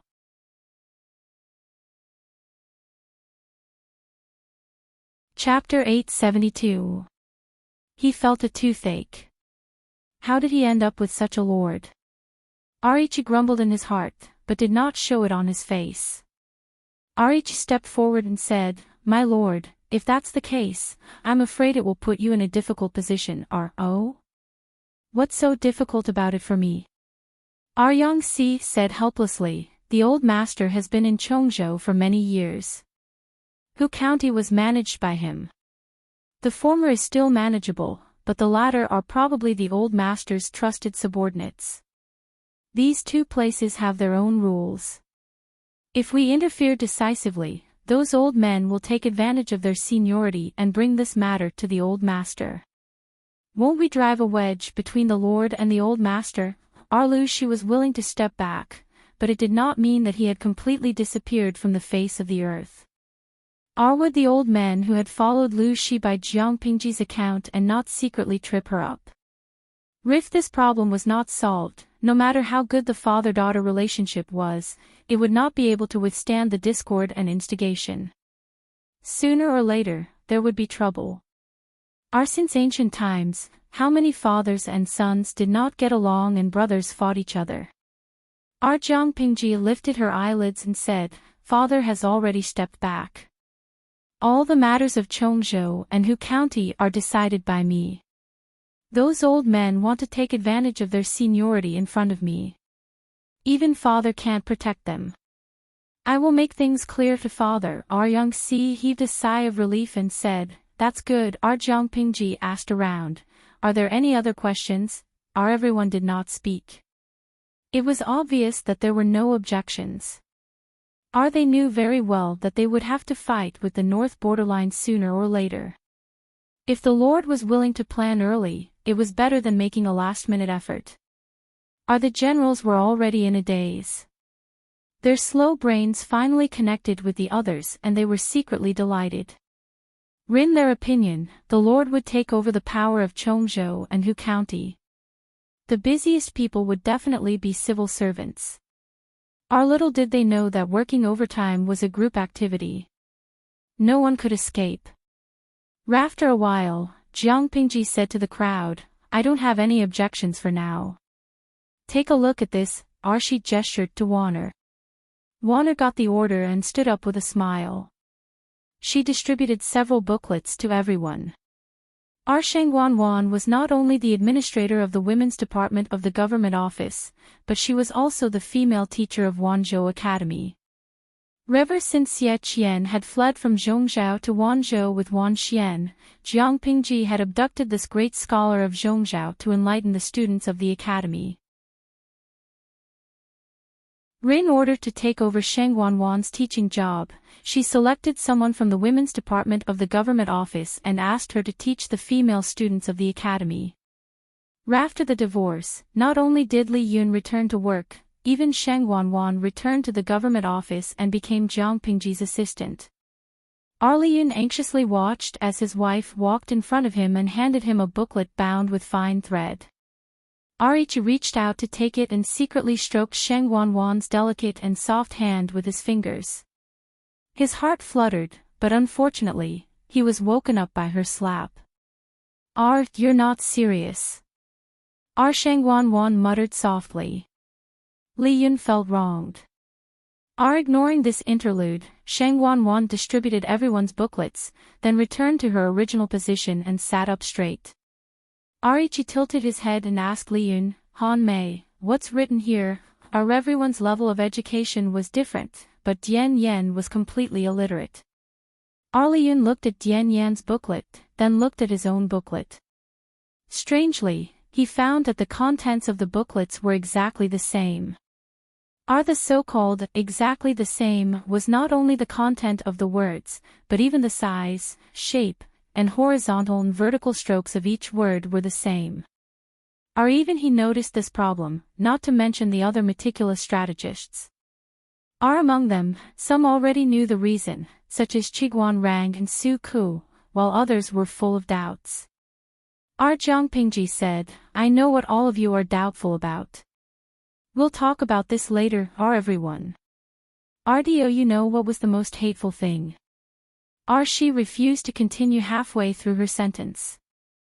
Everyone could only suppress their curiosity and carefully read the contents of the booklet. Judging from the handwriting, this was their lord's handwriting. From today onwards to the war at the north borderline, the contents are the difficult problems that we will have to overcome in the next few years. In order for you to have a clearer and more intuitive understanding, I've listed them one by one according to the major and minor items, Jiang Pingji said. The three major items are governance, farming, and training the troops. Let's talk about governance first. Everyone present is a pillar of humanity, but everyone only has a pair of hands, not 3 heads and 6 arms. If it's just Wanzhou, everyone can still handle it with ease. If Chongzhou and Hu County are added, they will be stretched thin and will not be able to handle it. Therefore, I'd like to seek your opinion on whether we should choose a suitable time to issue the recruitment notice. Archiguan rang and the others did not speak, but their inner voices were the same. Send, send, send. If they did not issue the recruitment notice and recruit fresh blood, these old people would die of exhaustion at the desk. However, something like the recruitment notice was not something that could be issued as one wished. If the contents of the recruitment notice were not satisfactory, the scholars of the world might not be willing to buy it. Therefore, everyone recommended Feng Jin, who was the most talented in literature, and the heavy responsibility was directly placed on him. Feng Jin secretly laughed and cried. He stepped out to ask for details. He was just a ghostwriter when it came to writing the recruitment notice. The core ideas were still provided by the Lord. Jiang Pingji thought about it and said, regardless of your status, only talent is important. As soon as she said that, everyone was silent. Feng Jin's expression also froze for a moment, but he quickly recovered and calmed down. In the current selection system, the people selected must have a noble family background and must also have the rigid conditions of benevolence, righteousness, filial piety, and fraternity.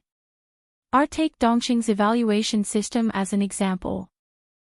Family background, virtue, and knowledge belonged to the top 3 categories. Appearance, ability, and temperament belonged to the bottom 3 categories. Among the top 3 categories, family background and virtue accounted for 90%, and knowledge only accounted for 10%. In other words, if you reincarnated with your eyes wide open and reincarnated well, even if you were born with a mental disability, you would be many times more noble than countless poor students. If the two were placed together, the imperial court would also prioritize the former over the latter. Jiang Pingji looked around and asked coldly, why, do you have any objections? Her team had gone through strict selection.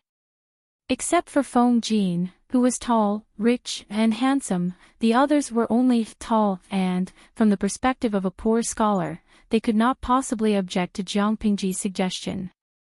Regardless of your status, only talent is important.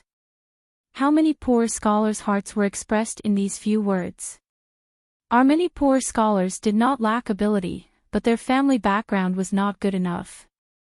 They did not even have the ticket to become a fish that leaped through the dragon's gate. Feng Jin's expression was normal as he said, I have no objections. The others echoed one after another. I think you all have no objections. Jiang Pingji spoke the truth. She said, talented people can help you lighten your burden and help you move forward. Useless people without talent will only add another burden to your heavy work. Do you think what I said is reasonable? Everyone was speechless.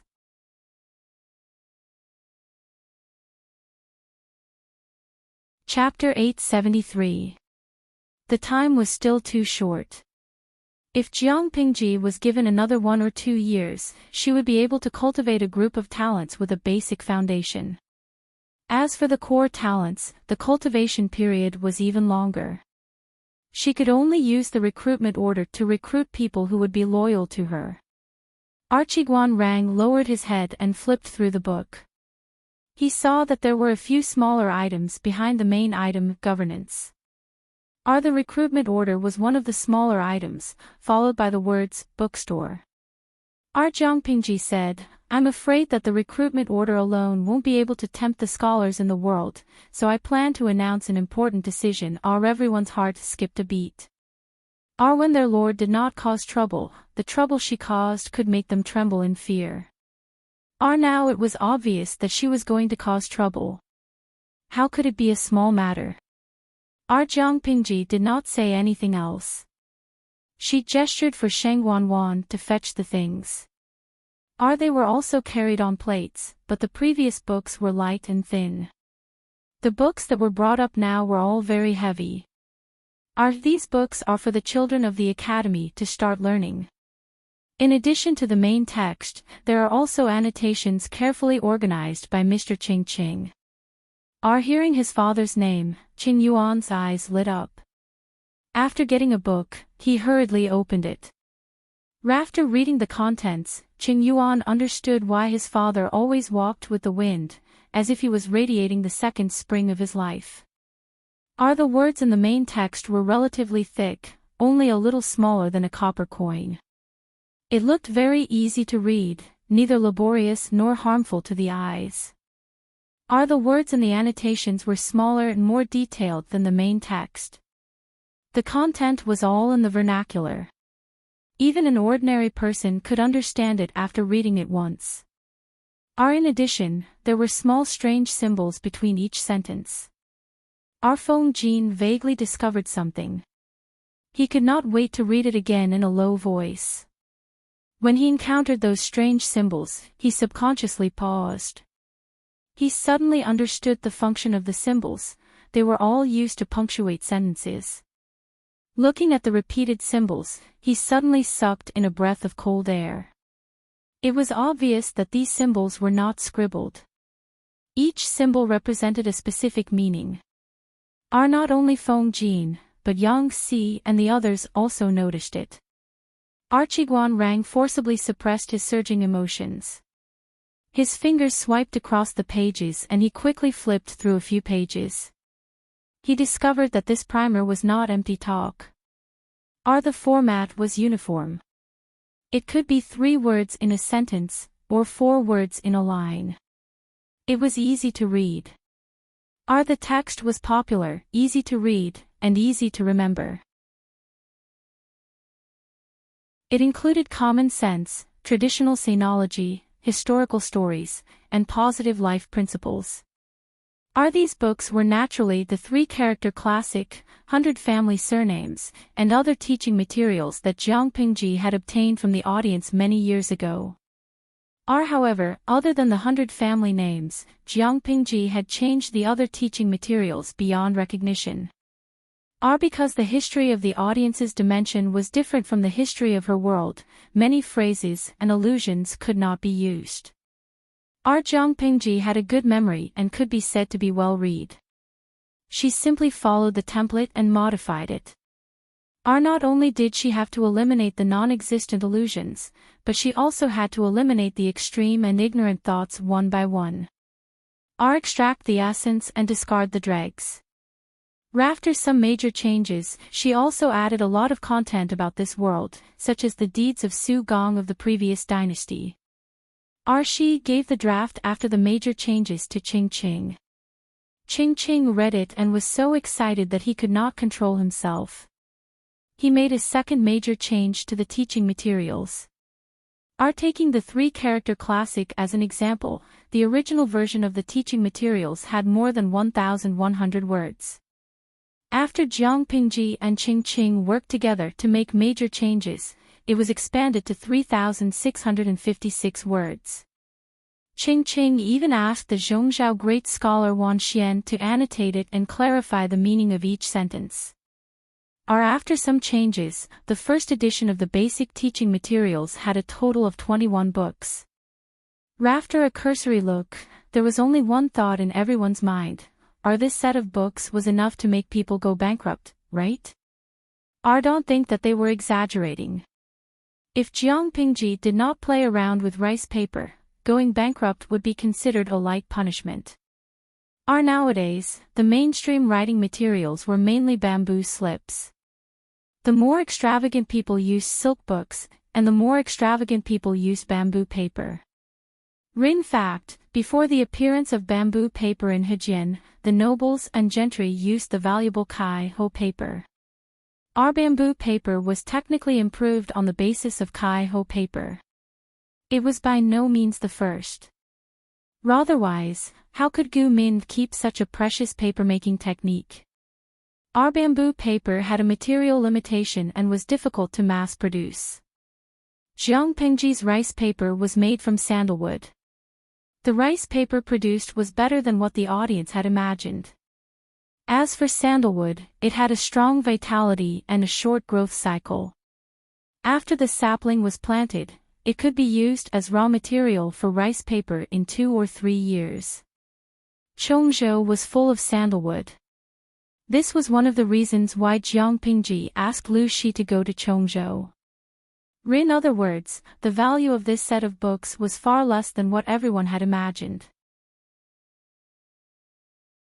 After everyone had roughly looked through it, Jiang Pingji said, "This set of books will be the teaching materials for the Academy's students to use in the future." No one had any objections, only Dian Yan had one. My lord, can I also go to the Academy to study for a few days?" Dian Yan worked hard to learn words, but learning was not something that could be seen in a day or two. He still had to train his troops and did not have much time. However, seeing such a large set of books, he felt that he had to squeeze some time to learn even if he did not have time. Ichi wanted to keep this set of books properly and pass it down as a family heirloom. Jiang Pingji smiled and said, "There is no end to learning. Deputy Captain Dian has such an ambition. Naturally, it is worth encouraging." Dian Yan blushed slightly. He secretly decided that he would not let his lord down. Shi continued, "This set of books is not only for the students to use as a starting point, but I also plan to use it as a gift to the world's famous scholars." Guan Rang glanced at the contents of the title page of the 3-character classic and immediately understood his lord's intention. He could not help but smile. The title page was very clean. There were only a few elegant words: author, Wang Yinglin, Lu Shi, commentator, Ching Ching. Jiang Pingji did not want to add her name, but there was no such person as Wang Yinglin in the world. She could not clearly say that Wang Yinglin was the original author of the 3-character classic. In order to shut everyone's mouths, after some hesitation, she could only say that she had met this person by chance and obtained inspiration from him. The other teaching materials for beginners were handled in the same way. Guan Rang had to admit that his lord was a person with great courage.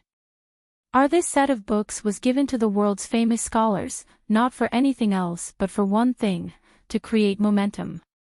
Once the world's famous scholars approved of it, this set of books would be pushed to the altar. Similarly, those who left their names on this set of books would be pushed to the altar. They would truly become gods in one fell swoop. What did the world's scholars desire the most? It was only fame and fortune. The so-called famous scholars, in layman's terms, were those who had fame but did not become officials. Among this group of people, some were truly noble and had unquestionable integrity. They did not want to become officials. Some wanted to become officials but did not have the qualifications. They could only find another way to make a name for themselves. As long as they had a reputation, there would naturally be people coming to claim them. Once they accepted the claim, they would enter the official career. However, being an official was only a temporary pleasure. How could it compare to writing books and becoming famous throughout the ages?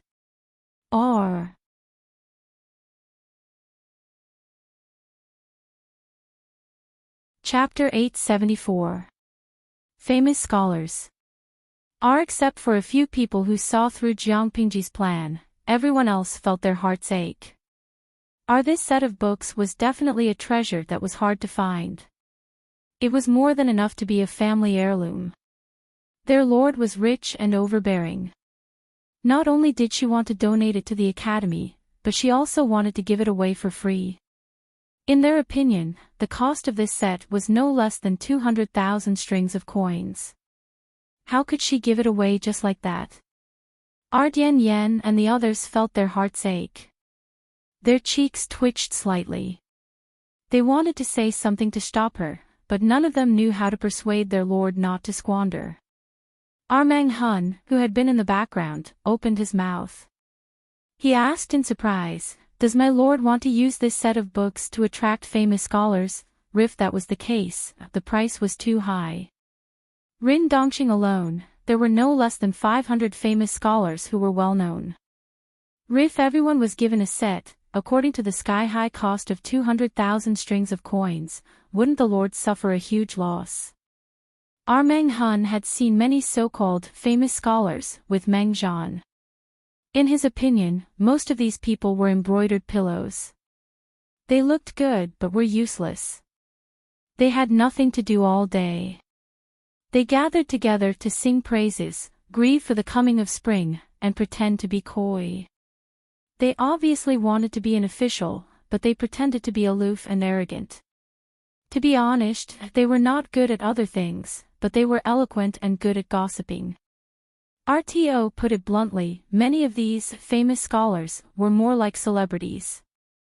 Their ability to get things done left people in the dust. However, did the lord need such embroidered pillows? Jiangpingji laughed and said, "It's just a set of books.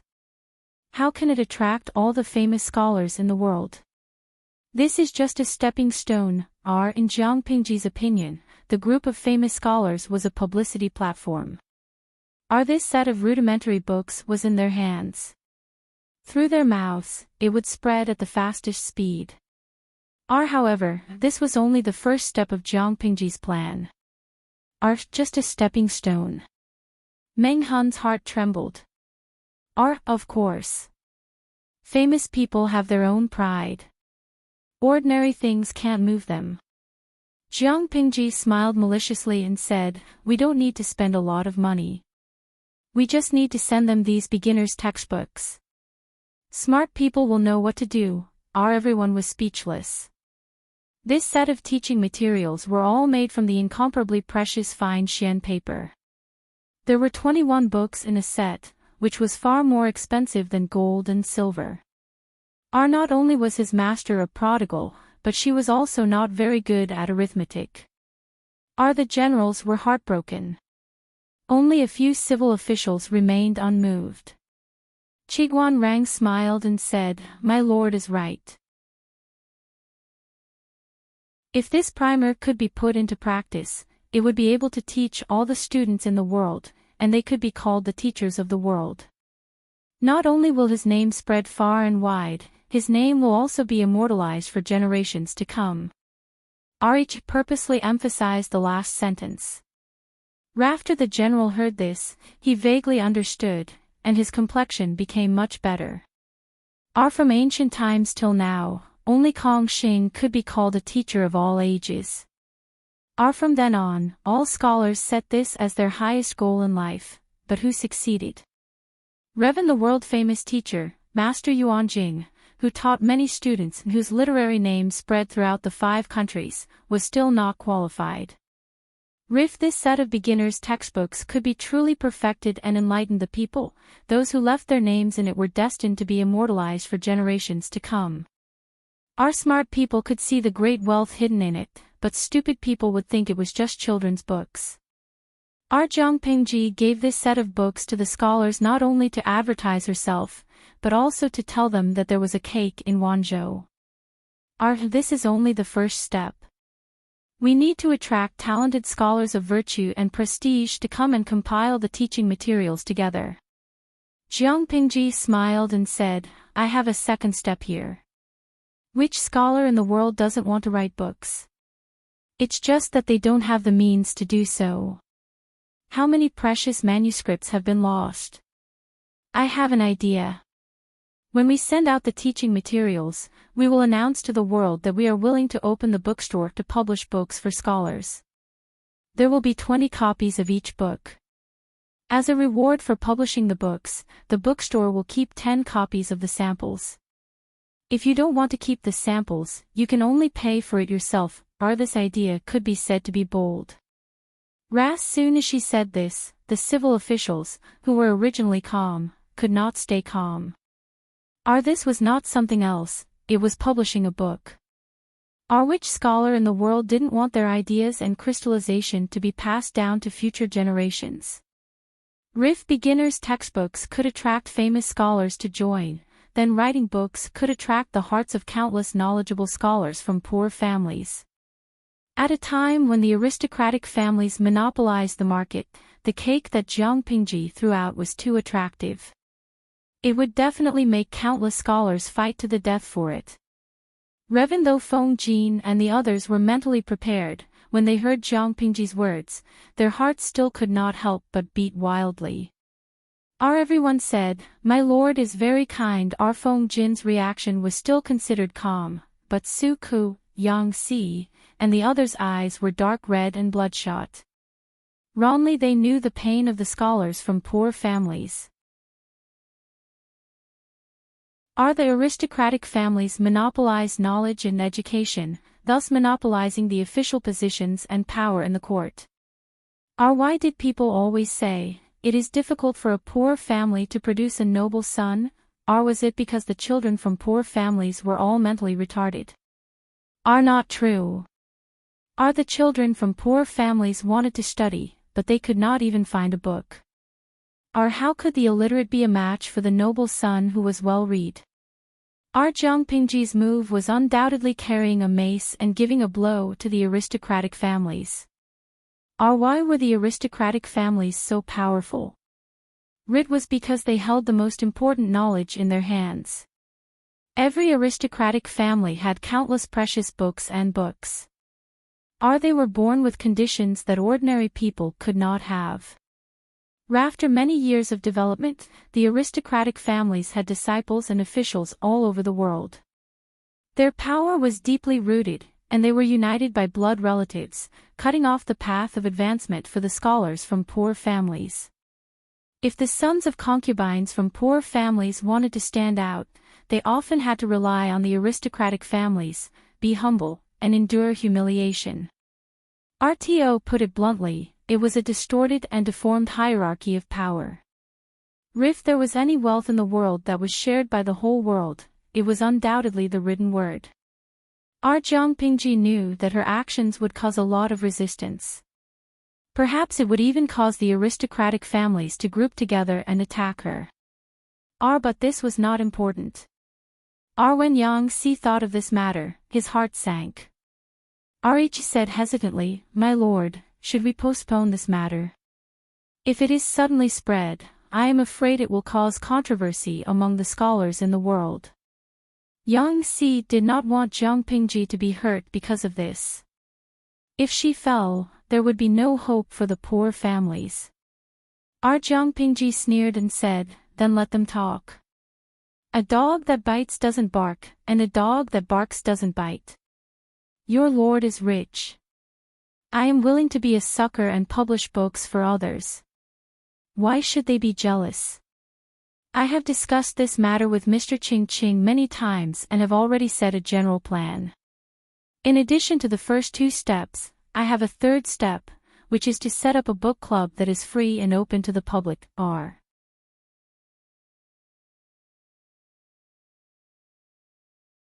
Chapter 875.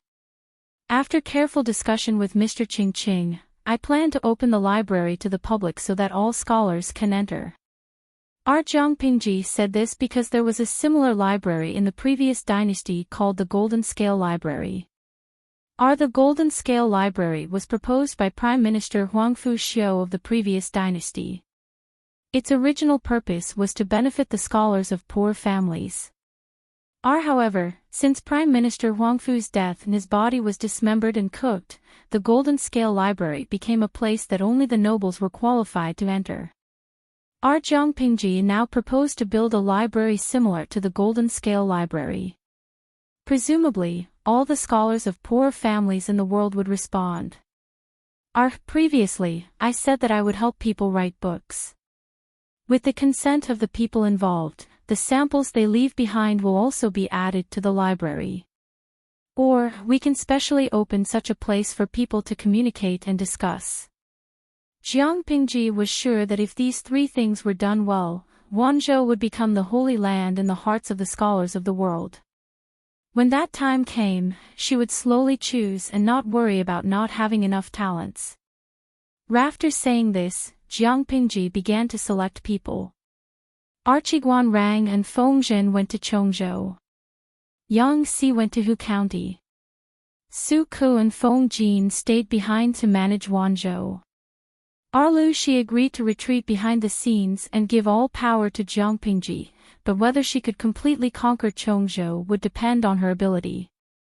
Archiguan Rang was from Chongzhou. He was very familiar with the situation there. Feng Zhen looked unreliable, but in fact, he was very scheming. When the two of them worked together, it would be difficult for others to take advantage of them.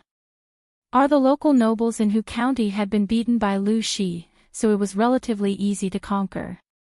Yang Si could handle it alone. Su Ku and Feng Jin had a tacit understanding. Jiang Pingji was very relieved to let them stay in the base camp. After talking about management, let's talk about stationing the fields. Since ancient times, before the troops and horses moved, provisions and fodder came first. With sufficient provisions and fodder, there would be confidence in fighting a war. Jiang Pingji said, stationing the fields has begun to show results. Before Zixiao went to Shangjing, he gave me many suggestions. I think it is feasible. I plan to open up a wasteland of fertile farmland in Chongzhou and station troops there on a large scale. In this way, not only will we be able to relieve the pressure on our supplies, but we will also be able to shorten the length of our supply lines. Archiguan Rang and Feng Zhen had already heard Wei Xi talk about the matter of Chongzhou's farming. Naturally, they had no objections. The others secretly calculated and agreed with this proposal. If they didn't farm, they wouldn't have been able to raise such a large army. After many rounds of recruitment, Wanzhou now had 60,000 soldiers and horses, and the size of the female battalion had also expanded to 7,000. This was the result of Jiang Pingji deliberately raising the bar. If they did not reject anyone, their military strength could reach more than 100,000. Within the borders of Dongqing, Jiang Pingji was the undisputed ruler of the north. Li Yun asked, is there any ownerless wasteland in Chongzhou that can be cultivated? Because of excessive land annexation, a lot of land is private property of the wealthy families. This time, the scale of the farm should be quite large. If there isn't enough land, I'm afraid it won't work. Jiang Pingji smirked. We'll talk about it when the time comes. The location of the field can only be decided after a field inspection. If the local tyrants were smart, she didn't mind a win-win cooperation. If they were not sensible, she could only seize the field by force. Originally, Wei Xi was in charge of it. However, Wei Xi had already gone to Shangjing to supervise the construction of the provincial government. Now, he was divided and unable to do anything. Jiang Pingji thought about it and named Li Yun. She asked him to take on the role of Chongzhou's military officer of agriculture and specifically deal with this matter. Li Yunkai happily agreed. There were only so many details about the field. Jiang Pingji changed the topic to training soldiers. When it came to training soldiers, the group of generals seemed to have been injected with chicken blood. One by one, they were full of energy. Jiang Pingji asked them about the progress of the training of new recruits one by one and received satisfactory responses. In 5 years at the latest, we will go to war with the northern borderline. Jiang Pingji started talking. The generals couldn't help but perk up their ears and listen attentively. They were afraid of missing a word. I think everyone is clear about the strength of the northern borderline's cavalry. They move quickly and deploy their troops flexibly, but they also have obvious disadvantages. I intend to take advantage of this disadvantage and specially train the army to restrain the cavalry. I have proposed this before, but the scale of the training is too small and the results are not great. Now, we will really implement this and officially divide the army. The northern borderline relies too much on the cavalry. The army is very monotonous. Their speed is indeed very fast, but they are not invincible. They also have fatal weaknesses. First, their defense is not strong. Second, the army is too monotonous. Once they encounter a specialized army, there is almost no way to turn the situation around. Jiangpingji intends to officially divide the army into different types and increase the diversity of the army. This will also allow more flexible deployment and command on the battlefield. In order to restrain the cavalry, Jiangpingji came up with a lot of targeted plans. There are military formations, army types, defensive equipment, and more insidious traps. Everyone turned the page of the booklet in their hands. Suddenly, they felt a chill down their backs. There was only one thought in their minds: how difficult is it for our lord to get along with the cavalry? Looking at the content written by Jiangpingji, they thought about it a little and couldn't help but break out in a cold sweat for the northern borderline cavalry. First, let's talk about military formations. The booklet drew a simple fish scale formation. The heavy infantry were to hold shields and spears and form a square formation similar to fish scales. Jiangpingji had led more than 100 soldiers to sneak into Jiamen Pass and break out of the encirclement. The military formation they used could be regarded as a small fish scale formation. However, the northern borderline cavalry is mostly light cavalry in cloth clothes or rattan armor. They are very mobile.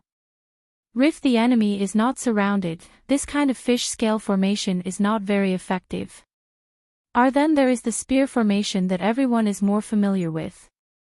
The advantages of the spear formation are obvious, but so are its weaknesses. However, Jiangpingji previously proposed to divide the army types and let the different types cooperate to make up for each other's shortcomings. In this way, the spear formation is not without merit. Speaking of military formations, there are also ferocious crossbowmen. They use the improved crossbows that Jiangpingji has improved several times before. Jiangpingji's original troops all use the improved crossbows. Over the years, she has developed many ways to cooperate in battle. It is quite effective. In addition to the improved crossbows, the army also has the ballista. It has a long range, great power, and high lethality. It can cause great damage to the charging northern borderline cavalry. In addition to these, there are other gadgets, such as the barricade spear and the iron caltrops. The barricade spear can be arranged in front of the army to block the charging horses and prevent the cavalry from charging. The iron caltrops have 4 sides. No matter how you look at them, there will be one side facing up. They are sprinkled on the enemy's charging path and slightly covered with grass and trees. If a horse steps on them, the iron caltrops will pierce into the horse's hooves, almost crippling the horse. In the booklet, they also saw 2 new weapons with new designs. One is shaped like a sickle, specially used to cut the horse's legs. The other is thick and mighty, named Sanmedeo.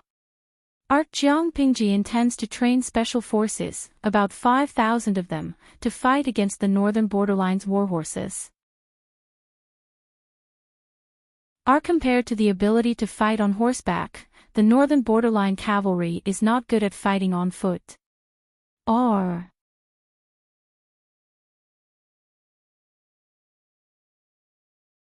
Chapter 876.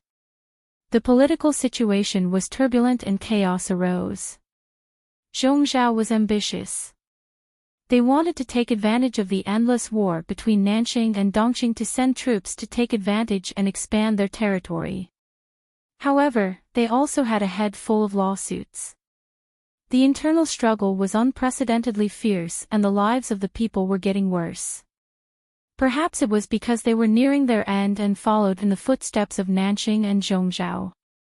There were already several peasant armies that tried to rebel in Zhongzhou. However, the scale of the rebel army was too small. Before they could make any waves, they were brutally suppressed by the official army. The civil society was restless. The aristocratic families that had their own armies also had their own worries. There was a faint sign that the feudal lords were going to split. At this sensitive time, a shocking piece of news came out of the Zhongzhou palace. Empress Du was a wooden man who had turned into a demon. The ambitious feudal lords couldn't hold back and used this as an excuse to scold the current emperor for going against the grain and allowing a demon to harm the palace. They even spread the news. Who knew if the emperor, princes, and princesses in the palace were still human? This rumor spread quickly and the already weakened imperial power was on the verge of collapse. Of course, the imperial family would never admit to this rumor and denied it. However, Empress Du was dead and the behavior of the imperial family was suspicious. The people were more and more convinced of the rumors about the wooden demon. The emperor ordered that after Empress Du died, she was not allowed to enter the imperial mausoleum or enjoy offerings. He also took back the golden seals that Empress Du had used when she was conferred the title. Although he didn't say that she was abolished, this treatment was no different from abolishing her. Within Zhongzhou, who didn't know that Empress Du was favored by the emperor? If she wasn't favored, how could Empress Du's for self-accomplishment classics for women be so popular in Zhongzhou? Now that Empress Du was dead, if there wasn't something fishy going on, why would the emperor treat the woman he once loved so cruelly? After some thought, the people's guess was actually very close to the truth. When Empress Du was unlucky, the Du family was the first to bear the brunt. The Du family was already starting to decline. Who knew that the virtuous Empress Du would appear? Her for self-accomplishment classics for women was praised by the world's famous scholars and was set as a role model for women. The Du family also benefited from it and couldn't help but feel elated. Even their bones became a few pounds lighter. Now that their backer had fallen and they had offended many aristocratic families with heavy military power, they would sooner or later be dealt with by others. Therefore, this branch of the Du family did not have an easy time. When they were in the limelight, everyone wanted to bask in the limelight. When they were in dire straits, any Tom, Dick, or Harry could kick them when they were down. Faced with the huge difference in their situation, many of the Du clansmen started to complain about Empress Du. However, the descendants of Emperor Du were all dead, and their corpses were nowhere to be found. With nowhere to vent their anger, they could only vent their anger on Du Wunyang. Du Wunyang was Feng Jin's eldest brother, Feng Gui's first wife, the original Madame Feng Du. After her separation from Feng Gui, she was safely sent back to Zhongzhou. According to the increasingly abnormal atmosphere in Zhongzhou, as a woman who had been chased out by her husband's family, she should be caught and drowned. However, she had Feng Gui's permission to release her wife. The person who sent her back was also a trusted aide whom Feng Gui had carefully selected. After a series of struggles, Du Wunyang barely managed to keep her life. She was casually sent to a Buddhist hall by Madame Du to become a nun. Du Wunyang hated Feng Gui in her heart. She had been thinking about how to use her family's influence to exert pressure on Feng Gui and make him welcome her back on his knees. However, the cruel reality hit her hard. Not to mention using her family's influence, if Feng Gui had not sent his trusted aide to deal with Madame Du, she would have long been tied up and drowned. Even so, she had never felt a shred of gratitude or remorse. Du Wunyang learned from Empress Du's style of doing things. She used her opponent as a stepping stone to climb to the top, thus earning her virtuous reputation. Now that Empress Du had passed away and the Du clan was implicated, Du Wunyang, who was in the Buddhist hall, was naturally not having a good time. They did not want her life, but they sent female servants to humiliate her every day. They even made ugly male servants watch her being humiliated. According to the contents of the 4 self-accomplishment classics for women, Du Wunyang should have committed suicide to protect her reputation. However, just as Feng Gue had mocked, she had always been strict with others and lenient with herself. Her life was so important, how could she give it up so easily? She could use the 4 self-accomplishment classics for women to restrain others and suppress her opponents, but she would never use it to punish herself. Du Wunyang was in dire straits, but her ex-husband, Feng Gue, was unexpectedly blessed. Ever since Shangyang County was taken over by Jiangpingji, the lives of the people in the county were guaranteed. Feng Gue finally did not have to be so busy that he could not return home. When he had more free time, he would devote himself to reading. Occasionally, he would go out to visit friends and participate in scholarly gatherings and poetry gatherings. He personally taught his 2 children how to read. With Du Wunyang as an example, Feng Gue personally asked about his 2 children's daily lives. One day, he had just returned from outside. There was already someone waiting for him outside the manor. Feng Gue was secretly surprised. He followed the person to see his father, Feng Ren. "Huai Zhang, come over and take a look at this." As soon as he entered, Feng Gue saw his father, Feng Ren, sitting on a mat. Beside him was a stack of books. Unlike the usual scroll-bound books that he was familiar with, these books were fastened with white thread. "Father, this is..." Feng Gue walked forward and picked up one of the books. It felt smooth and cold to the touch. When he opened the title page, he saw a familiar name. He flipped through it again. The profound meaning inside was thought-provoking. Feng Gue came from a noble family that had been passed down for close to 1,000 years. After many years of accumulation, the family had a collection of more than 100,000 books. Feng Gue didn't dare to say that he had read all of them, but he had some impression of them. However, he was completely unfamiliar with the books in his hands. In other words, it was highly possible that these books were newly published. The newly published books even used expensive paper.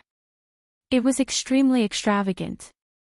"They were sent here from Wanzhou not long ago," Feng Ren said. "Second brother gave them to you." Feng Gue was the first to think of his younger brother.